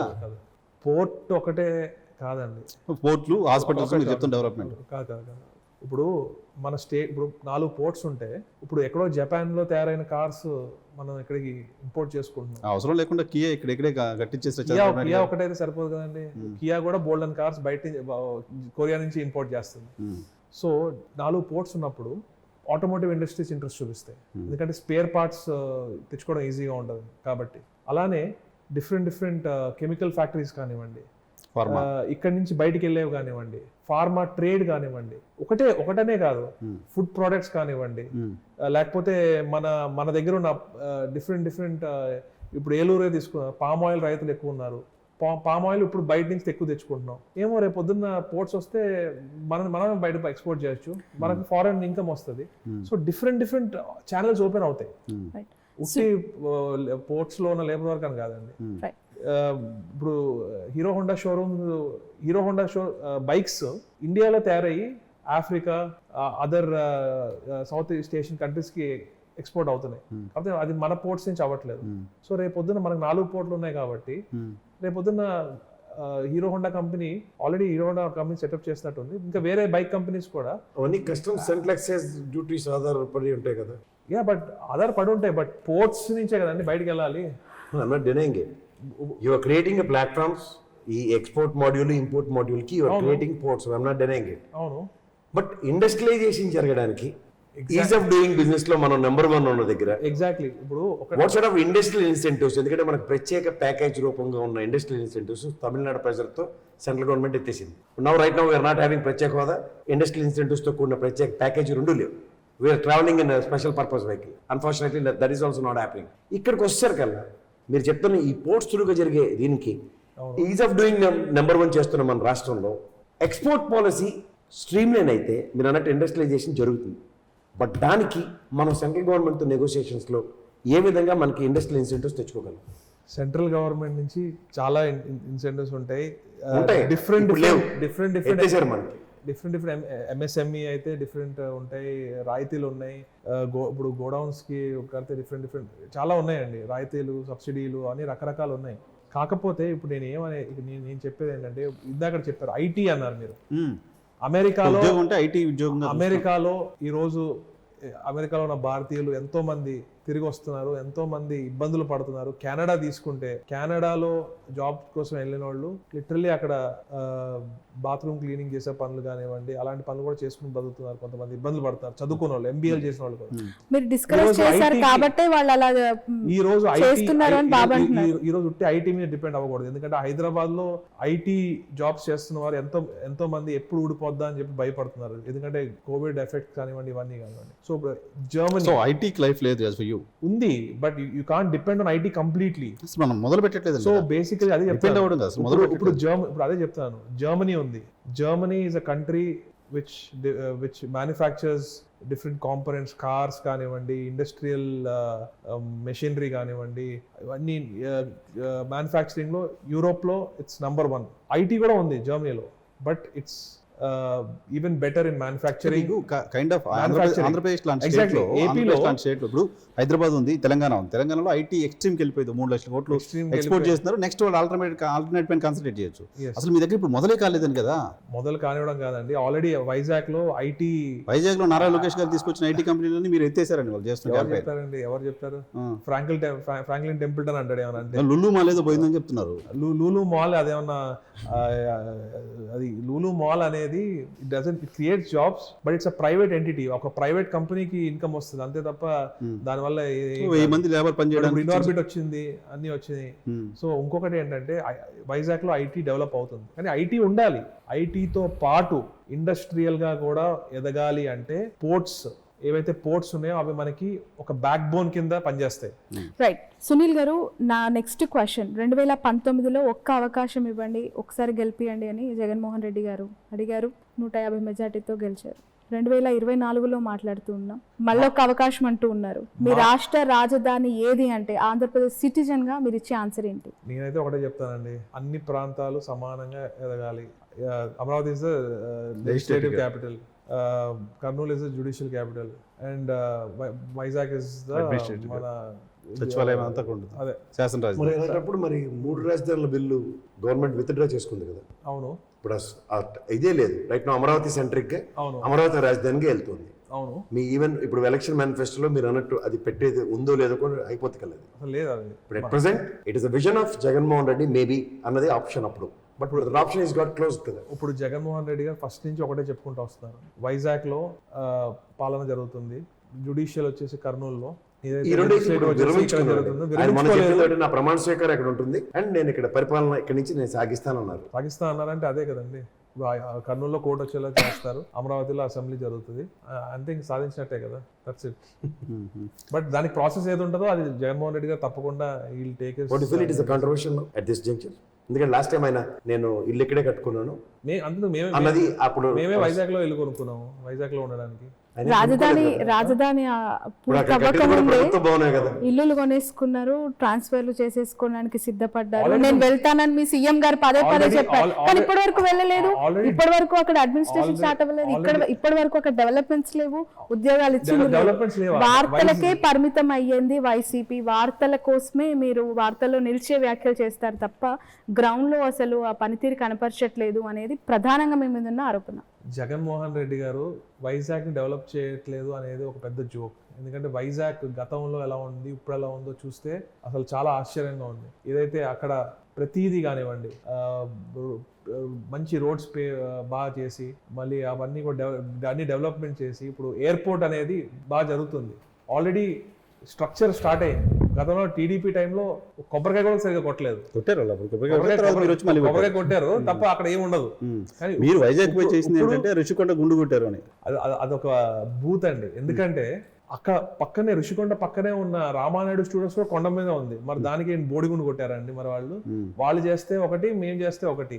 ఇప్పుడు డెవలప్మెంట్ జరగాలంటే కట్టడం ఓకే, ప్రభుత్వానికి జగన్మోహన్ రెడ్డి జనరల్ గా ఆల్రెడీ అక్కడ రిసార్ట్ ఉండేది, కూల్చేయడం పైన ఎక్కువ జగన్మోహన్ రెడ్డి గారు కాన్సన్ట్రేట్ చేస్తారు. అక్కడ ఆల్రెడీ టూరిజం బిల్డింగ్స్ ఉంటే కూల్చేసి కట్టారు. అది అవును, పాత బిల్డింగ్స్ అవి ఎప్పుడో జమానా ఎప్పుడో కట్టిన బిల్డింగ్స్. ఇప్పుడు గ్రోత్ అనేది ఉండాలి, డెవలప్మెంట్ అంటే కొత్త బిల్డింగ్ కట్టే ఉన్న బిల్డింగ్ కోల్పోవడం. ఎగ్జాక్ట్లీ డెవలప్మెంట్ అనేది అంటారు. మరి పాత భూత్ బంగాల్లో ఉన్న బిల్డింగ్స్ ని తీసేసి అక్కడ బ్రహ్మాండమైన కొత్త బిల్డింగ్ ముఖ్యమంత్రి ఇల్లు కట్టుకున్నారు. అది ఏది కట్టినా కూడా అది ప్రభుత్వానికి ప్రజలకి చెందినవి, రేపు పొద్దున ప్రజలకు ఉపయోగపడతాయి అంతే.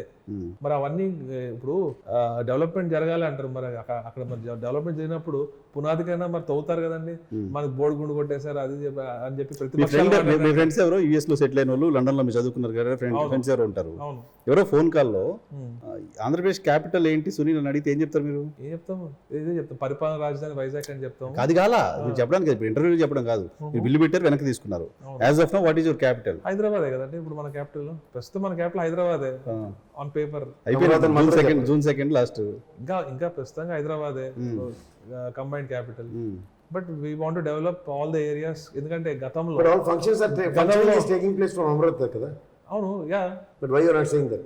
ఎందుకంటే ఇప్పుడు జగన్మోహన్ రెడ్డి గారికి విజన్ ఉంది, ఒక ప్లాన్ ఉంది, ఆ ప్లాన్ ప్రకారం వెళ్తారు. ఆయన అక్కడ కూర్చొని పరిపాలిస్తుంటే ప్లాన్ అంటారు సార్. ఇప్పుడు ఒకటే అండి, హైదరాబాద్ లోనే డెవలప్మెంట్ చేసి ఈ రోజు టీఆర్ఎస్ చూడండి ఏమైంది, టీఆర్ఎస్ గతి ఏమైంది. రూరల్ ఏరియాస్ మొత్తంలో గుండు కొట్టేశారు ప్రజలు. మరి ఇప్పుడు మీకు కూడా అదే జరుగుతుంది. మరి అస్సలు జరగదు. గ్రామాల్లో అర్బన్ లో గుండు కొడతారు. అస్సలు సమస్య లేదు. అర్బన్ లో ఎంత మందికి ఎన్ని పథకాలు ఇవ్వలేదు.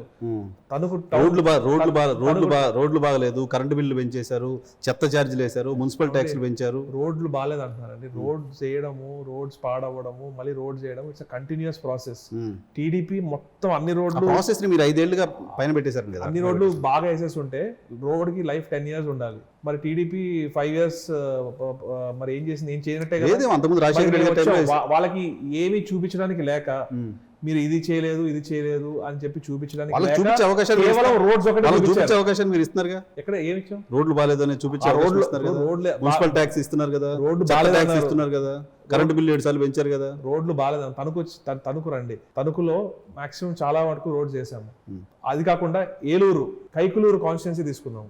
కైకలూరు కాన్స్టిట్యున్సీ ఫస్ట్ డే 1 లో నేను వెళ్ళినప్పుడు భయపడ్డా, ఏంట్రా బాబు ఎంట్రన్స్ రోడ్ ఇంత గంటన్నర సేపు పట్టింది. ఎలక్షన్స్ ఉన్నాయి కాబట్టి మొదలు పెట్టుంటారు. లేదు అక్కడ అంతా సెట్ చేయాలి కదండి, అన్ని ఓవర్ నైట్ అయిపోవు కదండి. 5 సంవత్సరాలు పడుతుందా సార్ దానికి? ఎగ్జాక్ట్లీ. ఇప్పుడు రోడ్ అనేది పాడవుతా ఉంది. గతంలో వాళ్ళు సరైన క్వాలిటీ వేయలేదు కాబట్టి పాడైంది. ఇప్పుడు మళ్ళీ మంచి క్వాలిటీ వేసి ఈ రోజు ఏలూరు నుంచి కైకలూరుకి గతంలో 1:20 నిమిషాలు పట్టేది, ఈ రోజు 25 minutes లో ఏలూరు నుంచి కైకలూరు వెళ్ళిపోతుంది. సునీల్ గారు, మీ అధినేత జగన్మోహన్ రెడ్డి గారు కూడా పెట్టిన మేనిఫెస్టోలో 90% కంప్లీట్ చేశాము, 10% ఇంకా నెరవేరలేదు అంటున్నారు. మీరు అడిగిన ప్రతి సమాధానానికి చంద్రబాబు అలా చేశారు, లోకేష్ ఇలా అన్నారు, పవన్ కళ్యాణ్ ఇలా అన్నారని. నిజంగా చెప్పండి, 10% మీరు జగన్మోహన్ రెడ్డి గారు అన్న దాంట్లో మీరు చేయలేనివి ఏంటి? ఏమనుకుంటున్నారు? రోడ్లు మాది కాదు, అక్కడ అలా ఉంది, క్యాపిటల్ ఇది, హైదరాబాద్ క్యాపిటల్ అడిగితే చెప్తానంటున్నారు, వైజాగ్ లో డెవలప్మెంట్ అంటున్నారు. మీరు చేయలేని ఇన్కంప్లీట్ గా ఉన్న థింగ్స్ ఒక 3 చెప్పండి. డెఫినెట్లీ అండి, కోవిడ్ టైంలో ప్రపంచమే చాలా ఇబ్బంది పడింది. ప్రపంచంలో అన్ని దేశాలు చాలా ఇబ్బంది. యూకే ఇప్పుడు కూడా క్రైసిస్ లో ఉంది, అమెరికాలో క్రైసిస్ నడుస్తుంది, యూరోపియన్ యూనియన్ లో క్రైసిస్ నడుస్తుంది, ఇంకా కూడా. అయినా కూడా జగన్మోహన్ రెడ్డి గారు 2 ఏళ్లు కోవిడ్ పోయి దగ్గర 60-70 వేల కోట్లు నష్టపోయినా కూడా రాష్ట్రం నిలబెట్టుకుంటూ, ప్రతి ఒక్కళ్ళని బాగా చూసుకుంటూ, ప్రతి ఒక్క కుటుంబానికి సంక్షేమం, అలానే అభివృద్ధి, ఏదైతే నేను చెప్పానో ప్రతి గ్రామంలో అభివృద్ధి ఉంది. రోజు మీరు ఇవ్వాలనుకున్న డబ్బుల సంక్షేమం మాత్రం క్లియర్ గా చేసేసారు. అభివృద్ధి విషయానికి వస్తే కరోనాని కుంటి సాకు చూపిస్తున్నారు. ఇది ఎంతవరకు కరెక్ట్ అంటారు? కరోనా ఉన్నా కూడా నాడు నేడు స్కూల్స్ చాలా చేశారు. కరోనా ఉన్నా కూడా మరి సచివాలయ బిల్డింగ్స్, ఆర్బీకే సెంటర్స్ కానివ్వండి, వెల్నెస్ సెంటర్స్, మరి ఇవన్నీ డెవలప్మెంట్ కాదంటారా? మీరు ప్రతి ఊర్లో ఉన్నాయి, మరి ఇవి మీరు చూడలేదా? మరి డెఫినెట్లీ అది డెవలప్మెంట్ అండి. ఓవరాల్ అబ్రకదబ్ర ఉండదు కానీ జగన్మోహన్ రెడ్డి గారి చేతిలో. అలా చేస్తే బాగుండు. సో ఇప్పుడు కరెంట్ బిల్ షాక్ కొట్టదా మీకు? కరెంట్ బిల్ అంటే ఇప్పుడు గత 10 ఏళ్ల క్రితం ఎలా ఉంది పవర్ బిల్? ప్రతి ఇయర్ పెరుగుతూ ఉంటుంది. అయినా కూడా మన ఏపీలో కంపేర్ టు అదర్ స్టేట్స్ కొంచెం లిమిటెడ్ గానే ఉంది. పెట్రోల్ ఛార్జీలు దేశంలో ఎక్కడ లేనంత ఆంధ్రప్రదేశ్ లో ఎక్కువ. అది వాస్తవం. నిత్యావసర సరుకులు చూసుకున్నా కూడా తెలంగాణ కంటే ఆంధ్రలోనే తక్కువ ఉన్నాయి. చెత్త ట్యాక్స్ డ్యామేజ్ కావట్లేదు మీకు టౌన్స్ లో? కేంద్రం ట్యాక్స్ ఏమని చెప్పి కేంద్రం ఆదేశించింది. కేంద్రంలో అధికారంలో బీజేపీ రాష్ట్రాలు చేయింది కూడా మీరు ఎందుకు చేస్తున్నారు? గతంలో ట్యాక్స్ వేయలేదని చెప్పి ఫైన్ కూడా వేసింది కేంద్రం. మరి అదే భారతీయ జనతా పార్టీ కూటమిలో ఉన్న టీడీపీ మీపై విమర్శ చేస్తారు. వాళ్ళు అంతే, వాళ్ళు చేస్తారు. కానీ ఏమని చేశారు? చెత్త ట్యాక్స్ ఎందుకు చేశారు అని చేశారు. కానీ ఈ రోజు కేంద్రం నుంచి గైడ్ లైన్స్ ఉన్నాయి, you have to collect tax ఇది అని చెప్పి, తడి చెత్త పొడి చెత్త అని చెప్పి వాళ్ళు కేంద్రం నుంచి కొన్ని గైడ్ లైన్స్ ఉన్నాయి. స్వచ్ఛ భారత్ దాంట్లో మరి వాళ్ళు పెట్టిన రూల్స్. మరి గతంలో వారే ఫైన్లు వేశారు. మరి సునీల్ గారు, ఇండియన్ పొలిటికల్ సినారియోలో తండ్రికి కుమారుడు వెళ్ళి క్యాంపెయిన్ చేస్తూ ఉంటారు, అలాగే కుమారుడు తండ్రికి సపోర్ట్ చేస్తూ ఉంటారు, ప్రచారం చేస్తూ ఉంటారు. ఇక్కడ చాలా విభిన్నంగా కనిపిస్తున్నాయి మీ పొలిటికల్ జర్నీలో. మీ ఫాదర్ ఒక దగ్గర, మీరు ఇంకో దగ్గర, ఒకరు ఎమ్మెల్యే, ఒకరు ఎంపీ క్యాండిడేట్ గా డిఫరెంట్ పార్లమెంట్స్ లో.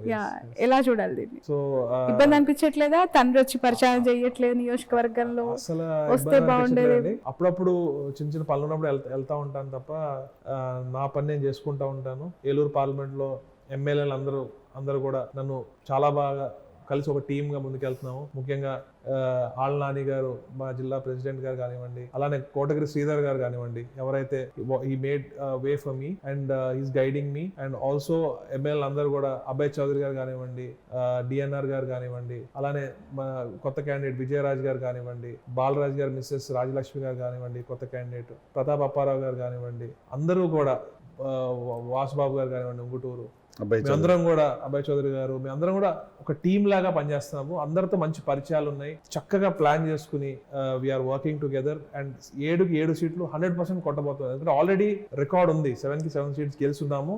జగన్మోహన్ రెడ్డి గారి అభివృద్ధి సంక్షేమం వల్ల 5 సంవత్సరాల పరిపాలన తర్వాత వ్యతిరేకత ఏమీ లేదా? 175 అతిశయోక్తి అనిపించట్లేదా మీకు? నా అనాలిసిస్ ప్రకారం కలిసి వచ్చే ఓటే గానీ మాకు పోయే ఓటు లేదు. ఎందుకంటే we made a difference. YSR Congress party, Jaganmohan Reddy గారు మేడ్ ఎ డిఫరెన్స్. అండ్ ఎందుకంటే గతంలో కొన్ని కమ్యూనిటీస్కి ఏం అందేవి కాదు. కేవలం సంక్షేమం కావాలంటే జన్మభూమి కమిటీల చుట్టూ తిరగడము, వాళ్ళకి డబ్బులు సమర్పించుకోవడము, లేకపోతే వారి నాయకుల వెనకాల తిరిగి ప్రసన్నం చేసుకోవడం, టీడీపీ నాయకుల వెనకాల తప్ప వాళ్ళకి ఏం అందేవి కాదు. కానీ జగన్మోహన్ రెడ్డి గారు కులం, మతం, ప్రాంతం చూడకుండా అర్హత బట్టి ఇస్తున్నారు కదా. సో దాన్ని బట్టి ప్రజలు ఈ రోజు ఎంతో మంది వృద్ధులు పాపం డబ్బులు ఇంటికి రాక చాలా ఇబ్బంది పడుతున్నారు. వారందరూ కూడా రేపొద్దున జగన్మోహన్ రెడ్డి గారి వాల్యూ తెలుసుకున్నారు ఈ రోజు. సో ఇవన్నీ కూడా చూస్తున్నారు, అబ్జర్వ్ చేస్తున్నారు. జగన్మోహన్ రెడ్డి గారు లేకపోతే మళ్ళీ ఇబ్బందులు పడాల్సి వస్తుందని చెప్పి చాలా మంది మాకు చెప్తున్నారు కూడా. కార్మూర్ నాగేశ్వరరావు గారికి లాస్ట్ 3 ఎలక్షన్స్ మీరు బ్యాకప్. అవును, అంటే రకరకాల అవసరాలు ఉంటాయి కాబట్టి నేను ఒక్కడనే ఫుల్ అని మీరు కూడా ఇన్వాల్వ్ అయ్యాను. ఇంట్లో పర్సన్ ఒక ఎలక్షన్ లో పనిచేయడం వల్ల డెఫినెట్ గా అడ్వాంటేజ్ ఎవరికైనా. ఈసారి మీరు అక్కడ లేరు ఆయనకి. అవును అవును. ఇబ్బంది ఫీల్ అవుతున్నారు ఏమన్నా? నా టీం, నేను లేకపోయినా నా టీం ఉంది. నా సొంత టీం ఒకటి పెట్టుకున్నాను. నేను రోజుకి ఒక హాఫ్ అన్ అవర్ నా టీంతో మాట్లాడుతున్నాను. ఎప్పుడు కలిసారు చివరిసారి కార్మూర్ నాగేశ్వరరావు గారిని? మేము ఈ 70 days లో ఒక 2-3 సార్లు కలిసి ఉంటాను. అంతే అంతే, 2-3 times. అంతే అంతే. మీకు ఇంకో సబ్మిషన్, సాధారణంగా ఒక పొలిటికల్ ఫ్యామిలీస్ నుంచి వచ్చిన పిల్లలు నేను ముందుండాలి, లేకపోతే పలానా నా ఫ్రెండ్ అను. మీరు శ్రీధర్ గారు ఏమైనా ఫ్రెండ్స్ కాదు, కానీ ఇప్పుడైతే బ్రదర్స్ లా ఉంటున్నాము. కానీ అంటే సాధారణంగా నేను కూడా యాస్పిరెంట్ అనుకునే దగ్గర he has given a good contribution towards your basically అంటే 2 years బ్యాక్ ఆయన ఏ రోజు ఫ్యామిలీ అవసరాల కోసం he decided to not to contest. కానీ ఆయన ఫస్ట్ ప్రపోజ్ చేసింది నా పేరే. What's your bondage? We are like brothers. We every day we talk and we meet when it's necessary. We discuss.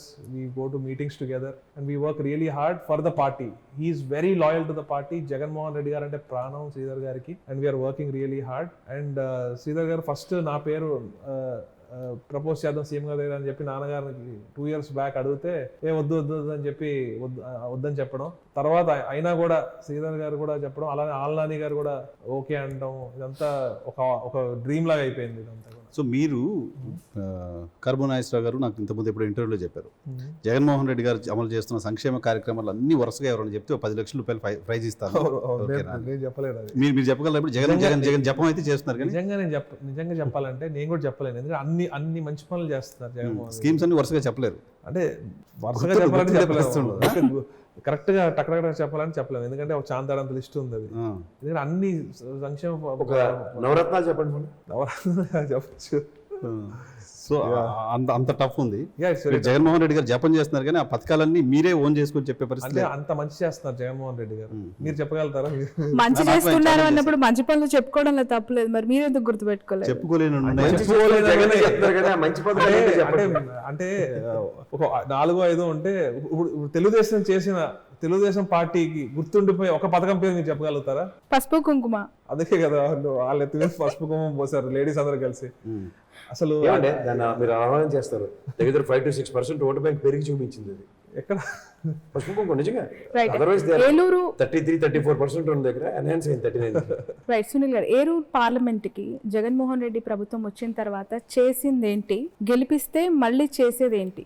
Eluru ప్రాంతంకి వచ్చేసరికి మెడికల్ కాలేజ్ తీసుకురా, ఇదైతే చాలా కొత్త ఉందండి. గుంటూరు, విజయవాడ పరిసర ప్రాంతాల్లో ఏలూరు కోతవేట దూరం ఉంటుంది నాకు తెలిసి. ఇక్కడే మొత్తం మెడికల్ హబ్ అంతా ఇంక్లూడింగ్ ఎయిమ్స్ తో సైతం ఇక్కడే ఉంది కదా. వాట్ ఇస్ అన్ ఇన్నోవేటివ్ అంటే ఇంకా అయితే ఏలూరుకి డెవలప్మెంట్ వద్దంటారు. ఎగ్జాక్ట్లీ డెవలప్మెంట్ ఉంది కదా, development. So development index health. ఇప్పుడు ఏలూరుకి మెడికల్ కాలేజ్ వచ్చిందండి, forget about Eluru medical college రావడం, బట్ సీట్స్ పెరిగినాయి కదా. Good. So more students are going to enroll and they're going to study more. Human education మీద ఈ ప్రభుత్వం ఫోకస్ చేస్తుంది. Human investment, growth, financial growth, companies దేని మీద కాన్సన్ట్రేట్ చేయట్లేదు చెప్పండి మీరు. మేజర్ ఇష్యూ ఏలూరు పార్లమెంట్ లో కొల్లేరు పొల్యూషన్ అనేది చాలా పెద్ద సమస్య. చాలా మంది ఎలక్షన్ స్లోగన్స్ లో నేను 15-20 ఏళ్ళుగా వింటున్నా, ఎలక్షన్ టైంలో కొల్లూరు పొల్యూషన్ ఏదో చేస్తాను. As a young politician what is your? Definitely అండి, ఎందుకంటే పర్యావరణం కాపాడుకోకపోతే మనకి ఫ్యూచరే ఉండదు. డెఫినెట్లీ కొల్లేరు ప్రాంతంలో ఈ ఇష్యూస్ అన్నీ ఉన్నాయి. సో దీని గురించి ఒక అధ్యయనం చేసి, ప్లస్ అలానే కొల్లేరు ప్రాంతంలో ఎక్కువ మంచినీటి సమస్య ఉంది. కానీ జగన్మోహన్ రెడ్డి గారు వాటర్ గ్రిడ్ అది రెడీ అవుతుంది, ఆ పైప్ లైన్స్ వర్క్ కూడా జరుగుతుంది, ఇంకా కొంచెం మిగిలి ఉంది. అది కానీ అయితే మంచినీళ్ళ సప్లై అది కూడా అన్ని సెట్ అవుతాయి. మెయిన్ వాటర్ ప్రాబ్లం దాని మీద ఫోకస్ పెడదాం అనుకుంటున్నాను. అలానే పొల్యూషన్ మీద కూడా ఎటువంటి జాగ్రత్తలు తీసుకోవాలి, ఇంకా ఏం చేస్తే మనకి పొల్యూషన్ తగ్గుతుంది. ఈ 5 ఏళ్లలో మీరు ఏం చేశారు? అసలు ప్రభుత్వం ఏం చేస్తుంది పొల్యూషన్ దాన్ని తగ్గించడానికి? ఇప్పుడు మీరు కొత్తగా ఎలక్షన్ పోతున్నారు కానీ ప్రభుత్వం 5 ఏళ్ళ నుంచి ప్రభుత్వం డెఫినెట్ గా ఇప్పుడు దాకా అన్ని చర్యలు తీసుకుంది. ఆ ఫారెస్ట్ డిపార్ట్మెంట్ ద్వారా కానివ్వండి, అన్ని పొల్యూషన్ తగ్గించడానికి ప్రతి చర్య తీసుకుంది ప్రభుత్వం. తీసుకోలేదు అంటానికి మనం సరిపోం. Definitely but already it can't happen over night.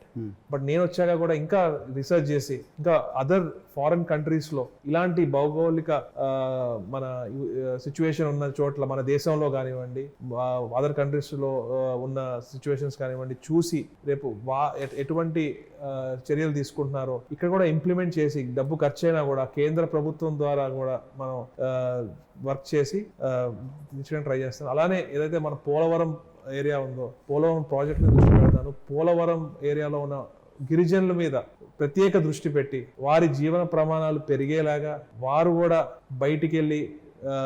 బయటికి వచ్చి మంచి పొజిషన్కి వచ్చేలాగా వారు కూడా మనతో కొంచెం డెవలప్మెంట్ అక్కడ తక్కువ ఉంది, మనతో పాటు ఈక్వల్ ఉండేలాగా డెవలప్మెంట్ కానివ్వండి, ఎందుకంటే కొన్ని ఏరియాస్కి వెళ్తే మొబైల్ సిగ్నల్స్ కూడా ఉండవు, చాలా ఇబ్బందులు పడతాం. నేను రికార్డ్ చేసి పెట్టుకుంటాను ఈ వీడియో రికార్డ్ చేసి పెట్టుకుంటాను. 5 ఏళ్ల తర్వాత I want to make a difference. 5 ఏళ్ల తర్వాత పోలవరం నిర్వాసితులకు ప్యాకేజీ పూర్తిగా కంప్లీట్ చేయిస్తాను. Definitely I try my best. నేను కేంద్రంతో ఎట్లా మాట్లాడాలి అన్ని పెద్దల సలహాలు తీసుకుని నేను డెఫినెట్లీ ముందుకెళ్తాను. ఎందుకంటే నేను చేతులు ఎందుకంటే అది యుద్ధ ప్రాతిపదికన చేయాల్సింది సార్. మీరు 5 ఏళ్ల తర్వాత కూడా చేస్తానో లేదో ప్రయత్నం చేసి తీరాల్సిందనే కాన్ఫిడెన్స్ చేస్తాను. నేను చేతులు కట్టుకుని ఎంపీ అయిపోయాను అని చెప్పి చేతులు కట్టేసుకుని జస్ట్ అలా పార్టీ పథకాలు చెప్పుకోవడం కాదు, పార్టీ ఎలాగో మంచి చేస్తుంది. మీరు చేయాల్సిన జగన్మోహన్ రెడ్డి గారు ఎలాగో మీరు ప్రతి పార్లమెంట్ సెక్షన్ లో పోలవరం నిర్వాసితుల కోసం, బాధితుల కోసం, ముఖ్యంగా వాళ్ళకి ముంపు ప్రాంత ప్రజల పరిరక్షణ కోసం ఒక స్లోగన్ మీద గ్యారంటీగా ఉంటుంది. అట్లీస్ట్ ఒక ప్లకార్డ్ అయినా చూపిస్తారు పార్లమెంట్లో ప్రతిసారి. డెఫినెట్లీ అండి. నేను ఎవరిని కన్సల్ట్ చేయాలి, ఏ ఆ మినిస్ట్రీ దగ్గరికి వెళ్ళి మనకి ఎలా ఏం రావాలి ప్రతిదీ కూడా నేను ఒక టీమ్ని సెట్ చేసుకుని ఒక ప్లాన్ డిజైన్ చేసుకుని I work in that way. And also రేపొద్దున్న ఈ పార్లమెంట్లో డిఫరెన్స్ కనపడాలి. ఎందుకంటే నేను ఏదో వచ్చేసి ఎంపీ అని చెప్పి కూర్చోవడం కాదు. నేను I want to make a difference. I want to work really hard. ఎందుకంటే నేను రేపు పొద్దున గెలిస్తే జగన్మోహన్ రెడ్డి గారి ప్రతినిధిని అవుతాను. జగన్మోహన్ రెడ్డి గారికి మంచి పేరు తీసుకురావడమే నా ధ్యేయం. సో నేను ఆ విధంగా నేను ముందుకెళ్ళి పార్లమెంట్లో కానివ్వండి, నా గళం వినిపించడంలో కానివ్వండి, ఇక్కడ సమస్యలు నేను నా గళంలో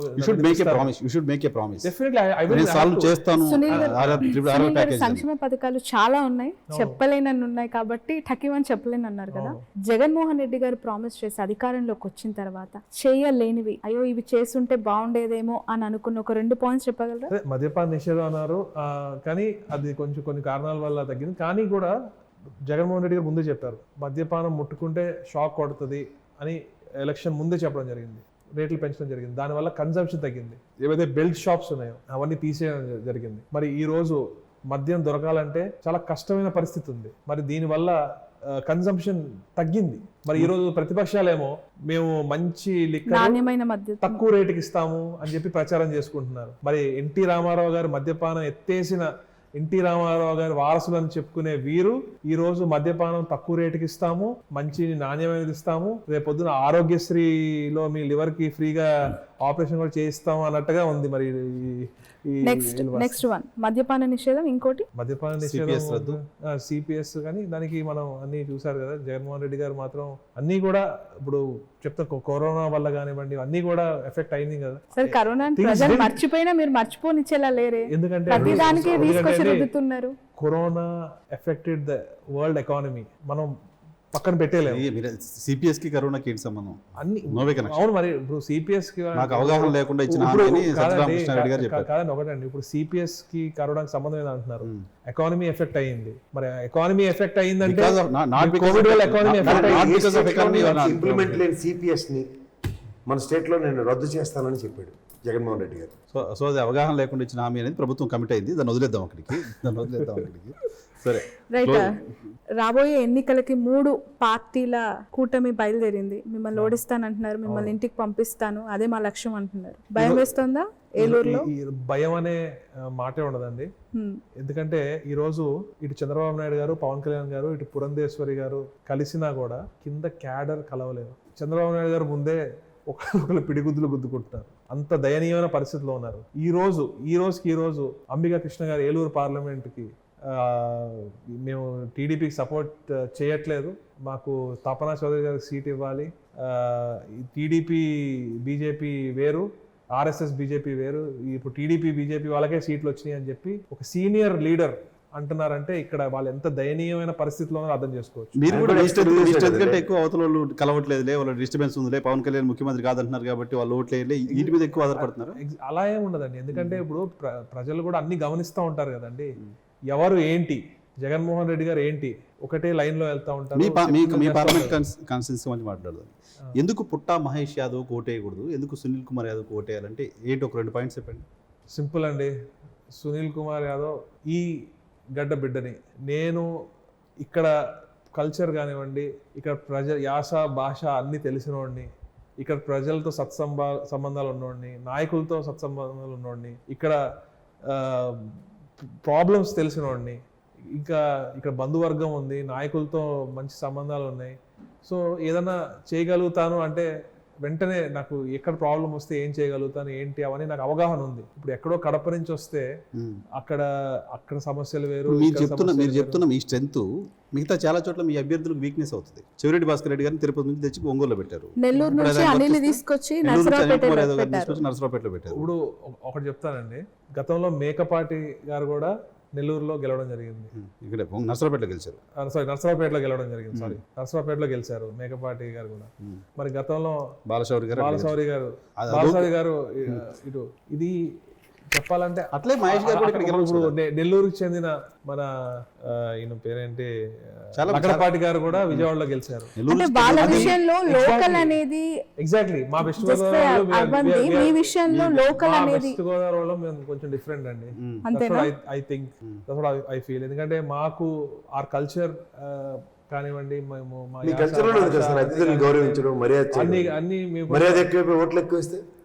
కాదు. పైగా మీ ఏలూరుకి సూపర్ స్టార్ కృష్ణ గారు గుంటూరు నుంచి వచ్చి కంటెస్ట్ చేసి గెలిచారు. అవును గెలిచారు. యా బట్ లోకల్ కాదు కదా, వాళ్ళ మిస్సెస్ ఇక్కడ కైకలూరే కదండి. అప్పుడు విజయనగరం గారు. సో అలా ఆదరించారు. బట్ స్టిల్ ఆదరించారు. ఇప్పుడు అక్కడ కడప నుంచి వచ్చిన ఆయనకి ఇక్కడ ఏం సంబంధం లేదు, ఇక్కడ బంధువర్గం లేదు, చుట్టరికం లేదు, ఇక్కడ ఏమీ లేదు అసలు ఇక్కడ చెప్పాలంటే ఒకరోజేమో కర్ణాటకలో పుట్టాను, కర్ణాటకలో పెరిగాను అన్నారు, ఒకసారేమో రాయలసీమలో పుట్టి కర్ణాటకలో పెరిగాను అంటున్నారు. సో మీకు ఎమ్మెల్యేల మద్దతు ఉంది, బంధువులు ఉన్నారు, మీకు బలగం ఉంది, బలం ఉంది, సమస్యలు తెలుసు. ఓకే, పుట్టా మహేష్ యాదవ్ వెనుక 3 పార్టీలు ఉన్నాయి, 3 నాయకులు ఉన్నారు, ఆర్థిక అండదండలు ఉన్నాయి, 0.85% ఉన్న బీజేపీ ఉంది, ఓట్ల లేని జనసేనకులు ఉన్న జనసేన పార్టీ ఉంది. ఎంపీ సీట్లు ఎంపీ లేక ఎంపీ కంటెస్టెంట్స్ లేక ఒక 0.85% ఓట్ షేర్ ఉన్న పార్టీకి 6 ఎంపీ సీట్లు ఇచ్చిన ఒక బలహీనమైన ఒక పార్టీ ఉంది. మరి ఎట్లా ఉందంటే ఒక పంచర్ అయిన 3 చక్రాల రిక్షాలా ఉంది. అంటే మీ ఏలూరులో ఇప్పుడు 7కి 7 వైఎస్ఆర్సీపీ గెలిచింది కదా కదా. అవును. సో తెలుగుదేశం ప్రెజెన్స్ లేని దగ్గర లేదు, మీ పని సులువు అవుతుందని ఎందుకు చెప్పరు? చాలా సులువు అవుతుంది. ఇప్పుడు పోలవరం ఉంది, జనసేన, అది చాలా ఈజీగా ఉంటుంది. కైకలూరులో బీజేపీ చాలా సులువుగా ఉంటుంది. ఉంగుటూరులో చాలా ఈజీగా, మాకు చాలా we are going in right direction. Jaganmohan Reddy గారు వేసిన పాత్ ఎమ్మెల్యేలు కానివ్వండి, నాకు కానివ్వండి, చాలా ఉపయోగపడుతుంది. He made things easy for us. చాలా చోట్ల జగన్మోహన్ రెడ్డి గారు అభ్యర్థులను మార్చడానికి చెప్పిన కారణం ప్రభుత్వం పైన పాజిటివ్ ఫ్యాక్టర్ ఉన్నా, జగన్మోహన్ రెడ్డి గారి సర్కార్ పైన పాజిటివ్ ఫ్యాక్టర్ ఉన్నా, ఎంతో కొంత అభ్యర్థికి సంబంధించిన ఇది కూడా ఉంటుంది కాబట్టి మారుస్తున్నామని. సో మీ పార్లమెంట్ కాన్స్టిట్యూన్సీలో మీకు ఒక 5 లక్షల ఓట్లు వచ్చాయంటే మీ ఓట్లన్నీ, జగన్ గారి ఓట్లన్నీ? జగన్మోహన్ రెడ్డి గారికి ఒక సపరేట్ బేస్ ఉంటుందండి. అదే ఉంటుంది, ఓట్లు జగన్మోహన్ రెడ్డి గారి ఓట్లే. సునీల్ ఓట్లు కూడా ఏదో సీట్ అయినా. ఇప్పుడు కొంతమంది నరసాపురంలో చెప్తారు నా ఫేస్ వాల్యూ చూసే ఓట్లు పడి అంటారు. నేను అట్లా చెప్తున్నాను కాదు. జగన్మోహన్ రెడ్డి గారు వేసిన పాత్, జగన్మోహన్ రెడ్డి గారు గత 2-3 ఏళ్ళ నుంచి గడప గడప చేయమంటాం కానివ్వండి, ఈ అభివృద్ధి సంక్షేమ పథకాలు కాదు, మీరు జగన్మోహన్ రెడ్డి గారు జపం చేయడంలో అసలు జగన్మోహన్ రెడ్డి గారు ఒకటండి, మా చరిష్మా ఏదన్నా అంతా జస్ట్ కొంచెం యాడ్ అవుతుంది తప్ప అది ఎంత పర్సెంటేజ్ అనేది, that's what I am asking. ఎంత పర్సెంటేజ్ అంటే I really can't say, but it just different కాన్స్టిట్యూన్సీలో డిఫరెంట్ గా ఉంటది. ఎమ్మెల్యే ఎంపీ ఫ్లేయర్ కొంచెం యాడ్ అవుతుంది తప్ప 60-40 మాక్సిమం జగన్మోహన్ రెడ్డి గారి వల్లే. ఫస్ట్ చాలా మంది నరసాపురంలో కూడా జగన్మోహన్ రెడ్డి గారి వల్లే గెలిచారు బల్లగుద్ది. మీరు బాగా ఇంట్రెస్ట్ త్రిబులర్ గురించి మాట్లాడారు. తర్వాత నా ఫేస్ వాల్యూ వల్లే గెలిచారని చెప్పి నేను ఎవరు చెప్పుకోవడం వాళ్ళైతే కాదు. అంటే మళ్ళీ మీ టికెట్ రాదని భయంకి మొత్తం ఫేస్ వాల్యూ అంతా జగన్మోహన్ రెడ్డి గారు చెప్తున్నారు. 100% జగన్మోహన్ రెడ్డి గారి వల్లే మాక్సిమం. ఏదైనా చిన్న ఏదైనా కొంచెం యాడ్ అయితే ఎమ్మెల్యేలు ఎంపీల వల్ల ఏదైనా లైట్ గా ఉంటుంది తప్ప మాక్సిమం జగన్మోహన్ రెడ్డి గారి వల్ల. సునీల్ గారు, పాలిటిక్స్ కి కావాల్సింది ఏంటి? లక్క, ట్రస్టా, హార్డ్ వర్క్? పాలిటిక్స్ కావాల్సింది ఫస్ట్ లక్ అండి, హార్డ్ వర్క్, తర్వాత జగన్మోహన్ రెడ్డి గారు ఆశీస్సులు, అంతే. అండ్ మీ విషయంలో? నా విషయంలో అయితే ప్యూర్ లక్ అండి. ఎందుకంటే మీ హార్డ్ వర్క్ ఏం లేదు కదా? హార్డ్ వర్క్ అంటే ఉంది, అంటే బ్యాక్ ఎండ్ లో ఉండింది. అంటే మీ హార్డ్ వర్క్ కి నా హార్డ్ వర్క్ ఏదో తెలిసిన వారికి తెలుసు, వాళ్ళకి తెలుసు. జగన్మోహన్ రెడ్డి గారికి తెలుసు, జగన్మోహన్ రెడ్డి గారు తెలుసు, జగన్మోహన్ రెడ్డి గారి పక్కన వాళ్ళకి క్లోజ్ వాళ్ళకి కూడా తెలుసు, ఇక్కడ ఉన్న కొంతమందికి కూడా తెలుసు. అట్లా సో ఇక్కడ టాపిక్ డైవర్ట్ అయ్యింది. అదే త్రిబులర్ దగ్గర మీరు ఏదో బాగా ఇంట్రెస్ట్ ఉన్నారు మాట్లాడటానికి. అదే ఇప్పుడు పార్టీకి ఉంటే పార్టీ తల్లి లాంటిది, లాయల్ గా ఉండాలి. ఈగోస్ కి పోతే చివరికి ఎటు కాకుండా మిగిలిపోతారు. అంటే మాగుంట గారు ఇక్కడ మన నాకు తెలియదు కానీ ఆర్ఆర్ గారు ముగ్గురు లాయలిస్టులు కదా? అలాని కాదు, నరసాపురం గురించి అయితే నేను చెప్పగలుగుతాను. ఒక రాంగ్ డైరెక్షన్ లో గైడ్ చేసి, రఘురామకృష్ణరాజు గారు అంటే మాకు ఫ్యామిలీ ఫ్రెండ్ గా ఉండేవారు. పాపం ఆయన్ని రాంగ్ గైడెన్స్ ఇచ్చి రోజు ఆ పచ్చ ఛానల్ కూర్చోబెట్టుకుని కూర్చొని పాలు తాగి బ్యాచ్ అండి అది. పచ్చ ఛానల్స్ లో మాట్లాడిచ్చి ఆయన క్యారెక్టర్ ని పాడు చేసి ఈరోజు ఆయన టికెట్ లేకుండా వాడుకుని డస్ట్బిన్ లో పడేశారు. మీలాంటి వాళ్ళు సలహా ఇవ్వచ్చు కదండి. పాపం జగన్ గారే ఆయనకు టికెట్ రాకుండా చేశారని చెప్పి ఆయన కమెంట్స్ చేస్తున్నారు కదా. అంటే జగన్ గారు అంత పవర్ఫుల్ అని చెప్పి వాళ్ళే ఒప్పుకుంటున్నారు. ఒక జాతీయ పార్టీలో కూడా టికెట్స్ డిసైడ్ చేస్తున్నారంటే జగన్మోహన్ రెడ్డి గారు అంత పవర్ఫుల్ అని వాళ్ళు చెప్పుకుంటున్నారు. నిజమైతే జగన్మోహన్ రెడ్డి గారు ఇస్ వెరీ గ్రేట్, అంతే. అద్భుతంగా అన్ని ప్రశ్నలకి సమాధానం చెప్తూ ఉన్నారు, ప్రతిదీ కూడా ఆన్సర్ చేయడానికి ప్రయత్నం చేస్తూ ఉన్నారు. రాజకీయ ఓనమానాలు నేర్చుకుని తండ్రి దగ్గర, జగన్మోహన్ రెడ్డి గారి దగ్గర, ఇద్దరు దగ్గర ఇప్పుడు హీరోస్ అని ఉంటారు కదా. నాకు మా ఫాదర్ హీరో, జగన్మోహన్ రెడ్డి గారు పొలిటికల్ గురువు అంటే అన్ని చూసి నేర్చుకోవడం అండి. కానీ జగన్మోహన్ రెడ్డి గారు is my inspiration. My father is my hero and my inspiration as well. But Jaganmohan Reddy గారు ద వే, అంటే నేను ఈ జనరేషన్లో ఇలాంటి పొలిటీషియన్ ని మన కంట్రీలో ఎక్కడ ఎవరున్నారండి who thinks about feeding the kids the right nutrition, you know, and also giving the kids tabs కానీ, బ్యాగ్స్, బుక్స్, బట్టలు కానివ్వండి, ఇవన్నీ which leader thinks you know in such a way. గతంలో ఎక్కడైనా ఇలా ఉందా? మన ఏపీ స్టేట్ తీసుకుంటే ఏ నాయకుడైనా రాజశేఖర రెడ్డి గారు చేశారు, రాజశేఖర రెడ్డి గారి కంటే బాగా చేస్తున్నారు. Right sir, thank you very much. సమయం కేటాయించినందుకు. Wish you all the best Sunil garu. Wish you good luck.